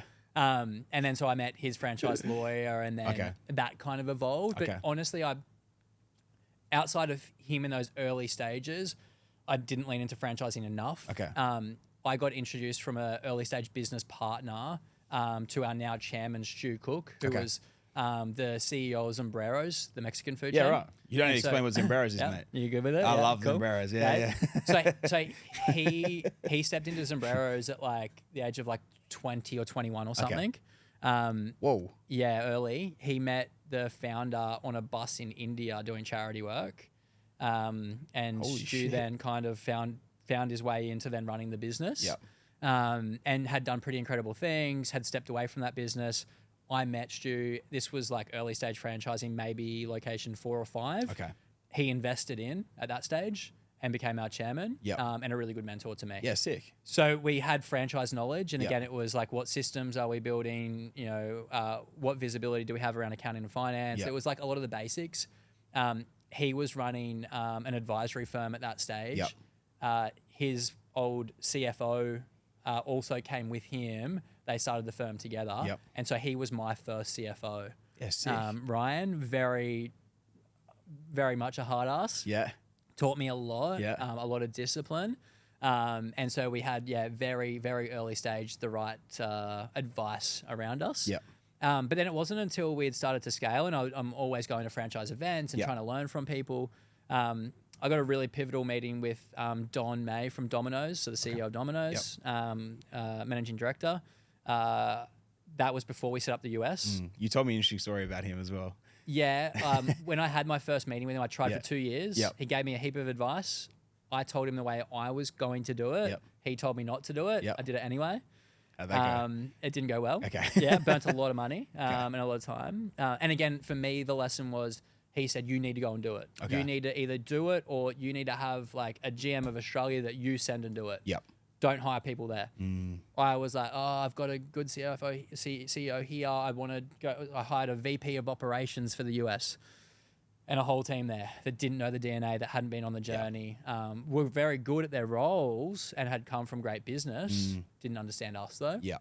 And so should have listened a bit more to him. Yeah. And then I got to meet with Steve Marks only 6 months ago from GYG. Yeah. Worked on that meeting for probably 18 months as well. Yeah, right. And I got to spend 2 hours with him in his office and learn a bit there as well. So Sick. yeah, there's so many ways of learning. But for me, it's getting in front of great founders as well and hearing their story.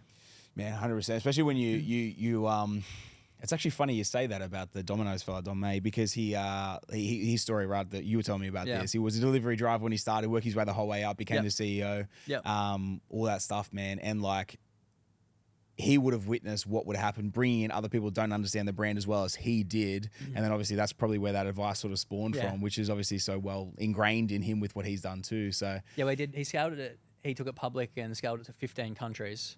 And they're not. It started in the US. Yeah. So to be able to do that, there's a lot of lessons there, and a lot of money spent. So I probably should have listened a little bit more. But I think you also need to make your own mistakes. for sure. And even with our investment from Lift Brands, they own Snap Fitness globally. Yep. It's a very large international business. But even with that level of support, I still have that freedom and flexibility to make my own mistakes. Obviously, we've got a great board that keeps me in check and make sure we don't do anything silly. But I think I've got to grow as well. So Yeah, man. The way I view mistakes, I'm not sure your opinion on this, but like all mistakes or lessons, right? Like I look at them as lessons. Anything that's a loss or a mistake, it's just a learning or a lesson. As long as you take the lesson from it and apply it moving forward. But it's funny because you can read as many books as you want, you can listen to as many podcasts, and you can have as many amazing meetings. And this is the thing: you're sitting in front of a dude that was the delivery driver, and then he took the thing public, and like however much that was worth. And you still didn't take the man's advice. But it's funny though, because so often the best learnings we ever have in life are the ones that we make, these mistakes that we make ourselves. And as long as you take the lesson, the learning from it, and apply it moving forward, I honestly don't think, as much as we could pay or do as much as we can, have these meetings with important people and people who have done the sort of things we want to do, that pain of going through it yourself and having made that mistake, that's what I think really burns it in your brain to make sure you don't do it again and almost like avoid that pain again, you know? Yeah, well, we've got 5 open in the US. So I think there was some good lessons. And although we're probably not where we wanted to be, we needed to focus on Australia. But to go and do take 2 now, like Beck and I are all in on it. So excited to get there and work with the team. And take 2 should be pretty interesting. That's exciting, man. That's exciting. Mate, in terms of fitness as an industry, like is there anything, obviously it would have changed heaps in the last like 12 years, right? Since the inception. Is there anything you're worried about or anything you're planning for in the future, or anything you think is potentially coming through as a disruptor? For yourselves, or anything you're sort of playing or trying to get ahead of over the next, say, 5 or 10 years as well? I think the social side of fitness is massive. I think wellness space has now got really broad. 100%. And so I'm absolutely watching the space. There's definitely this rise of Pilates, but also wellness. There's so many recovery businesses out there. I think they've probably overtaken fitness franchising at the moment. But look, we're going to keep focusing on our niche and what we've created. What we're going to keep leaning into is making sure that Fitstop as a product is the core element of your fitness training, but it's not end to end. We want to encourage you to go and do other things, and we're going to enhance you to be able to do that, and optimize your training for it. So we're really focused on the social side of it, but also the competition side of it. So fitness racing in general. So High Rocks, massive trend at the moment that we love being a part of. Turf Games is the same. You know, Run Club era is here and it's definitely staying, but you know, Fitstop's always had an element of that. And if we can make sure we're constantly seen as being super inclusive, you know, we don't want to be positioned as, you know, the grungy shirts off, like, you know, I'm doing a 200 kilogram clean and snatch on my socials. It's like, we want to make sure that we can keep quite a broad range of Fitstop member in so that we can keep progressing them, but also make sure that our business is going to be here to make money too. So 100%. So it's like it's a niche offering, but obviously it's to a very broad audience. Like you were saying before, you walk in and doing 180 on a bench, or whether you're just lifting the bar, it's open to everyone, but obviously it's a very niched product, but open to everyone from that perspective. With the, which I love, man, I find so many people, when I see mistakes that are made, they go too broad. You know what I mean? It's the same as you said before, with all the different sort of things you're having a crack at, and then when you're niched in, game over, right? Like it's crazy. Something you said there around the recovery and how much recovery is picking up was just out of curiosity. I wasn't even thinking it till you went into it. Would you ever bolt that onto the side of what you guys do as well now, or? Look, I've done everything. So if I think about all the things we've tried to bolt on, I typically would do it first. So if I go back to Morningside, where I train every day, we had a cafe in the front. So we actually had an Acai Brothers in the front of it for a while. Sick. But unfortunately, we probably had 5 different coffee shops now in the front of it. Okay. So the dream of like, oh yeah, I own my fitness facility and I've also got a coffee shop at the front does not work. Okay. Well, I haven't seen it work anyway. Why do you think it doesn't work? I think for us, like, extracting the community is super important. And what we really focus on is our members are with us for 50 minutes of the day. And because we are timetable based, you build your life around that. So I know for myself, I get to Morningside at like 2 minutes to 6, sometimes 2 minutes after 6. To start my workout at 6. Right? I'm like, Beck, hurry up. Give or take 6. Yeah. Because I cold plunge in the morning, so I've gone at home. I love it. But you know, my morning routine, like everyone's, is like regimented. That's how we're wired. So you know, I wake up at 5 a.m. I drink my water. I jump in my cold plunge. I have my vitamins. I sit and chill for a bit. I wake Beck up. I wake her up again. I'm like, come on, you're gonna be late. Get her out of bed. Give her her pre-workout. You know, we get in the car. We get to Fitstop. We finish Fitstop. We stretch and we get out of there. We're back in the car. We're back to home. We're showered. We get the dogs. We get to the office. Like that's every day. You know, 3-4 days a week. But that's our life. And again, going back to running the Fitstop, I know the importance of making sure you start a session on time and finish it on time. Because if you run 5 minutes over for too many days in a row, and you've got a member that walks into the office 5 minutes late, too many days in a row, and someone says to them, hey, we start at 8:30, right? The first thing I'm going to do is be like, I can't do Fitstop anymore. So for me, coming back to the wellness part, it's everything we've tried to add on. Again, Morningside, we've got a recovery center upstairs. It's subleased out. They don't actually service that many Fitstop members. Interesting. They have a good community for themselves and their own brand, but a Fitstopper is in and out. That's an accessory that's like maybe on a weekend, maybe the day that I've got off or working from home. Like, it's not your everyday. Can I ask you a curious question on that? Do you find you've got many extra members into Fitstop from the recovery center being next door or above? Or is that a event tracked? I don't know. I don't know is the answer because we haven't integrated it. I think I'm pretty curious around the recovery space. I'd love to see more data on the utilization of it, and then also where they're spending their money in other areas. I personally feel, and this is just a personal thought, if I'm spending $60 a week on recovery, am I also going to spend $60 a week on group fitness? So you think it's going to detract from the main brand? Maybe in some areas. I think maybe if I'm focused on that, maybe I'm a triathlete. Maybe I'm in my run era. Maybe I've also got the membership of Snap Fitness, paying the $17 a week. I just don't know if I'm spending $120 a week. Maybe you should go open it next to Snap. Let's go target them. But even then, they've got a model where they've got saunas and plunge and a few things in there. The utilization isn't that high. Fair enough. I think the wellness space. I was just curious, man. Yeah, look, I think that space, again, personal opinion, is I'd love to see it more scaled for at home. Because I think it's something you have to be super disciplined on. Like, I know what cold plunging has done for me, doing it every single day. I'm not a cold plunge. I'm not a guy that's going to cold plunge once or twice a week. It just wouldn't work for me and what I'm looking for. Yeah. It's interesting, man. It's interesting you say that as well, because I found that. So I used to live in Palmy, right? Yeah. And I used to live on 6th Ave, so same street as Riggs Recovery, right? So and man, I used to go every single day, man, every single day. Yeah. And then I found now I live in Broadbeach Waters, and I'm 5 minutes from the one in Bundall. We've got an office in Bundall as well, and I've got and we live like 5 minutes from there. Never go there. Yeah. You know what I mean? And it's like the convenience of having it right there, just trying to like fit it in around everything else. But when it was like walking distance, so like if it was in the house, I'd be going it. I'd be using it again every day. Yeah. Man, I like agree with you. It's like I always found for me it was great for cognitive function, man. I felt amazing when I did it. For sure. And so yeah, it's funny, man. You got me thinking. I think I'm just gonna get the home set up because you think the home set up for sure, bro. I'm like, oh, it's 5 minutes. So I'll get into it, dude. I've been living there for 8 months, and I've barely gone. I go to the Palmy one more than I bloody go to that one. It's honestly amazing when you can wake up and jump in a cold plunge and just have your own time. Yeah, it's been awesome. I don't sauna, but I cold plunge a lot every day. And then also always go back to looking at my business model. Like I'm obsessed about the P&L on the business that at scale makes a lot of money. Yes. When I start looking at what we're bolting on, the first thing I look at is what's the wage cost on that. Yeah, right. And because we are a timetable-based business, it's really simple to build out. This is the class timetable you start with. Yep. These are your overall operating costs. As you start to grow, you can start to add more classes in. Your operating costs increase to here. Your break even is now here. Yep. But if we start adding these accessory pieces on, then, okay, are we now open 12 hours a day? What's my staffing cost then? And I'm paying you this much to do a training session. I'm not going to pay you that much to sit behind the desk and check someone in to do a sauna. Like, it is challenging, and it's just something that I haven't built into our model. I'm sure it works, and I'm sure there's Total Fusion in Brisbane crushes. That's a couple of $1 million fit out. Oh, that's that monster one. Memberships are kind of $60 to $180 a week, and their membership base is insane. It's just not our model. Yeah, that's fair enough, man. But again, there's one of those, right? I think 3 now, but they're very limited. Same Haven and like it's not at scale. And I think again, franchising for me, it's something that's proven one time that can be done every time as long as it's executed. Yeah, for sure.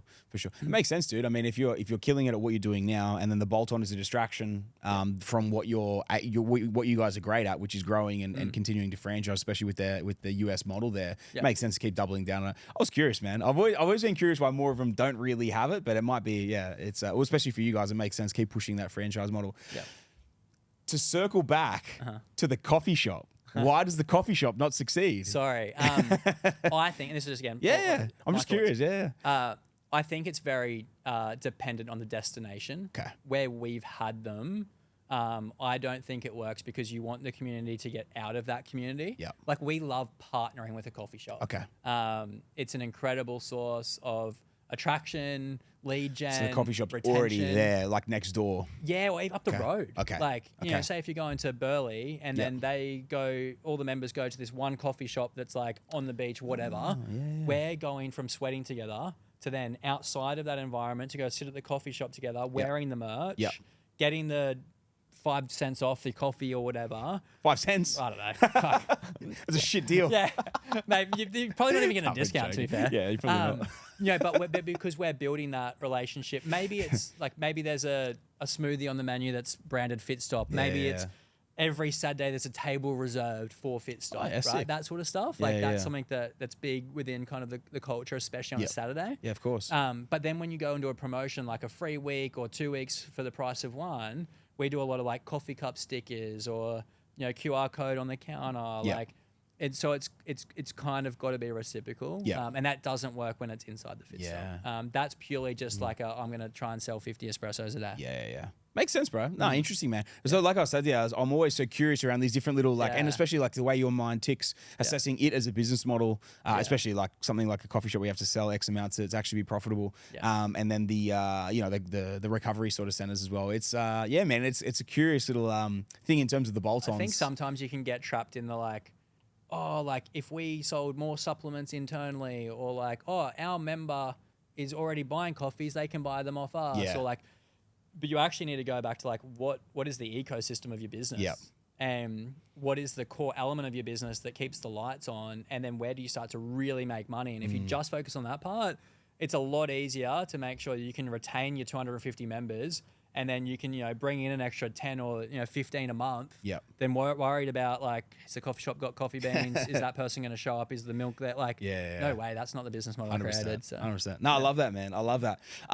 Mate, something I'm curious about as well. Like, obviously, you guys are you've expanded to such a hectic size, even just in Australia, right? Mm-hmm. What is pushing you to then go looking at the US and going, no, I'm gonna go dominate that market? Like, what's pushing you to keep going as hard as you're going? You guys would be obviously doing extremely well financially. What's making you want to go to the next level of that beast on the other side of the world? Look, I love our training method. Okay. And when I franchised, the number one metric that I obsess about is lives impacted. So how many people do we have on our app right now that are booking in? What's their utilization? Because that's the product. And that's the thing that gives me a lot of lead indicators around how we're going as a company before I see it on the P&L. And so for me, it's how do we create the world's largest functional fitness community that inspires the world to move more so they can live more? Like, that's it. Yeah. And if I can do it in the US, the biggest beast that, some regions need to obsess more about fitness, where there's been some incredible models that have proven it well before us. Like, why not? So I think I'm just excited about that next challenge, but also how do I get that member number 30,000 to get to 300,000, 3 million and keep growing? And it's possible. Brands have done it before me. So, why can't I? Yeah, 100%. How much do you look at those other guys that have done exceptionally well at it and go, I'm going to try and replicate to an extent their model versus what's worked in Australia? We're going to keep pushing that. Like, how much do you merge them together and how much do you or go your own way? I think like when we're looking at new regions, even the US, the core element of the product, like they still do the same workout, but the delivery of it is slightly different. Okay. So we actually have we have TV screens in the US on each station. Yeah, right. We don't have that in Australia. Okay. We think for whatever reason, Australia, very active, functional fitness is pretty norm. We want to educate a lot. The US, the bigger boutique brands are like Barry's Boot Camp and Orange Theory, or some of the other models are way more boot camp focused. So very simple movements, a lot of cardio workouts, stepping into a Fitstop. And so when we launched LA, I actually leased a big industrial building. And I built a pop-up. I wasted a lot of money on that. I shouldn't say wasted. I've learned a lot from it, but it was super important so that I got the feedback before we went and invested a lot of money in a fit out. And so we built out a small Fitstop and we were doing free Saturday sessions, social Saturday sessions in this pop-up in West LA. And we were just getting the feedback. And the first piece of feedback was, I'm a bit confused about the workout. And we know if people are confused, they're not going to come back. So even though we've got amazing coaches, a lot of them hadn't touched a barbell, had never done a barbell back squat, never done a bench press. And so we needed to make sure that the flow of the workout was really seamless. The education in the room wasn't just delivered from a trainer, but they could also see the visuals and see a little bit of the coaching. It also meant then our coaches weren't working in the room being like, no, put the barbell here, do this. Like, they were actually able to coach in the room because the basics were done. Interesting. And you've never needed to do that in Australia? No. Interesting. I think it could help in Australia. And it's definitely something we're looking at, but not needed yet. Interesting. And we tracked that based off people giving us feedback around would they come back? Would they recommend to a friend? Like all basic things. And then in the States as well, trainers are mic'd up, the audio's louder. We're also in LA, so it's a bit more fun. There's a bit more hype. But then also, we're pretty modest in Australia. We kind of talk everything down. Over there, unless you're raving about it, you're nothing. And so all the coaches mic'd up, the best DJs, the music pumping, they're chanting after workouts, after the open day, people were singing and carrying like it. I feel like it sounds like a Tony Robbins conference or something. The energy is insane. Right. Like everyone's coming into the middle and like it looks like they're an NFL team or something. Like anyway, but it's hectic, as an Aussie, you're kind of like, is this a bit cringe? But they're loving it. Interesting. So there's just different nuances that from a delivery standpoint you need to be across.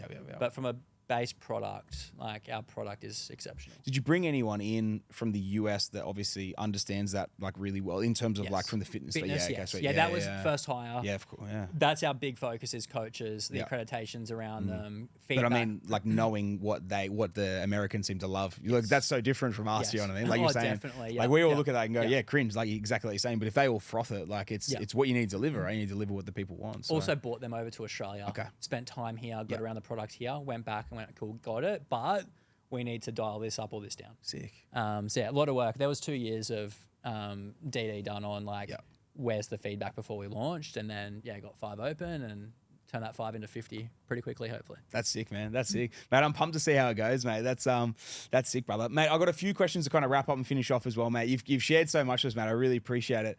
Man, what advice would you give to any aspiring entrepreneurs coming through? Yeah. Don't do it for the money. I think socials, you can kind of get caught up in how quickly you can grow a business. I don't know that it's still the reality. Maybe in some sectors it is, but I think if you're really passionate about making a change and being a genuine founder, and I think founders, that are going to succeed, see a problem, think they can solve it better, want to change the world, and be in it for the long game, I think it becomes a little easier to push through the hard times. Make sure it's passion driven, not just profit. Make sure you actually love it, not just doing it for the dollars. Yeah, otherwise you're never going to get through the hard days. You'll just give up and go do something else. Man, that's so funny. Macro Mike said exactly the same thing. I asked him that question. He literally said, man, if you're not willing to make no money for 5 years and just do it because you love it, he goes, don't even start. Like, if you're not that passionate about it, he said, don't even start. Almost exactly the same as what you said just there. For sure. That's hectic, eh? Yeah. That's mad, man. I'm curious about this one, like even flowing on from that for an entrepreneur side of things. What's the most rewarding part of, like, what do you love the most about being an entrepreneur? And Beck as well, like if she was here, like what for both of you guys, what do you, because you sounds like very different people within it as well. Yeah. What do you guys each love about this pushing it so hard? Obviously, she's all in on it as well. If you guys are moving to the US, right, doing it together. Like. Yeah, for sure. Look, I think the most rewarding thing for us in this business is seeing an open day of a new Fitstop community. Yep. It's so interesting. It's happens exactly the same every single open. Yep. You get there, everyone's nervous, including the team. Yep. Even though we've done a pre-sale, and we've had pre-sales over 300 members. Yep. They're printing cash day one. Wow. But you get there and you're nervous, firstly, that people are going to turn up, even though they've booked into a class, not like when we started. Yeah. You're nervous people are going to turn up.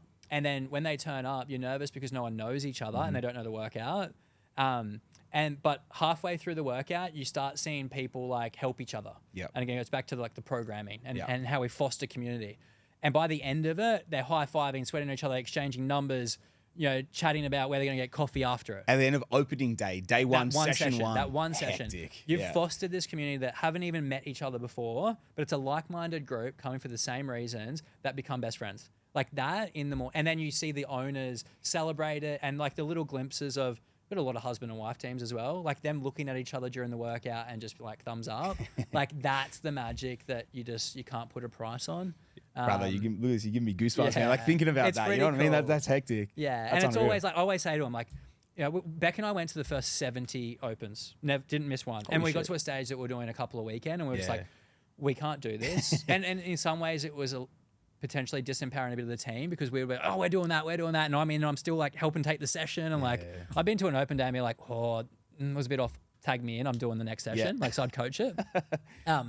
But yeah, to get to open day, it's pretty incredible. I always say to the owners and team, like, always do kind of the rah-rah speech to start it. And it's always like, just guys, stop during the workout, like while the session's running for 10 seconds, just stop and look around. Like, take a selfie. Like, just this is the shit you got to remember because this is what makes it all worth it. Yeah. It's such a big grind to get to it. And then it's kind of post open day, always a bit of a celebration with the team. And then the owners and manager just wants to go home and sleep because they're so exhausted. They'd be knackered. And the imagine the energy and the adrenaline you would have had, especially for the first few hours, but then the whole way through, you'd be shattered, eh? Yeah, it is. But yeah, that's what we do it. Yeah. And then when you get to do that in a new country for the first time, or we went, flew to New Zealand to open our 100th.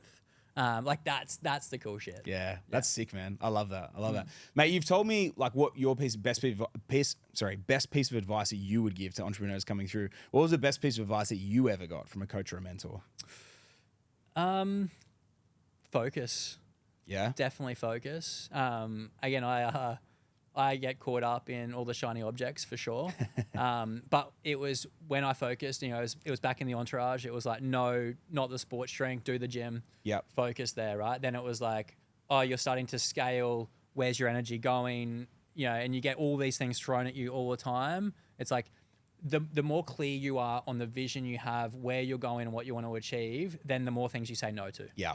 If you're not clear on that, you say yes to everything, you become everything, you get burnt out, you hate it, you're not doing it for the right reasons, and you'll quit. Yeah. So if you can just have focus and clarity on what that vision looks like, the key milestones, and then And if you can find some of those key milestones and think about how you want to celebrate it, it makes it pretty special. Yep. So you set them ahead of time of like when you get to these certain things? Yeah, you we set do. them? Yeah, sick. yeah. I love that. Again, for Beck and I, it's a crazy journey. So a lot of the milestones we'll try to make sure it's like, especially if it's opening your 100th location or opening the first in LA, it's like we'll make sure that we take time out for ourselves, and whether that's to go and travel or do a nice dinner, do something together. Yeah. It's always a bit of a stop and reflect. Yeah, that's sick, man. That's sick. Mate, it's been a crazy journey, man. It's been a crazy. I got one final question for you. What do you believe is the most consistent character trait of the top 1%? Just to be relentless. Relentless? Yeah, you've got to keep pushing through. You're going to get knocked down every single day. You're going to get back up and keep going. But I think if you can be relentless, then you're going to win. Beautiful. Relentless. I love it, man. I love it. It's man, my one's always grit and determination. Like for me, which is almost exactly the same thing, right? Like you're just pushing through, man. You got to keep going. Because if you're not willing to do it, mate, exactly like you guys, with what you guys have built, there's no way you build 160 bloody locations unless you're just relentlessly pursuing that passion, right? So, mate, I absolutely love it, man. Thank you so much for coming on and sharing your journey. It's been crazy, man. It's been crazy. Thanks for having me. Absolute pleasure, mate. Thank you so much. Listeners, thank you so much for tuning in. I hope you took some great value out of today's podcast. I know I did, man. Honestly, I love that story. There was literally a couple of goosebump moments in there, man. Super inspiring what you've done this whole way through. So I hope you guys took some great value out of it as well. If you did and you really enjoyed it, please send it on to someone else you think would also take some great value and enjoy this episode, whether in fitness, business, entrepreneur, whatever it is. There's a lot of great learnings and takeaways out of this episode. If you're loving it, make sure you leave us a 5-star review. And if you haven't hit that follow or subscribe button, make sure you jump on there on your favorite listening platform, hit that follow or subscribe button, and make sure you get every single episode as they pop up in real time. And until next week, guys, a massive thank you to Peter Hull from Fitstop coming in. I'll see you guys next week.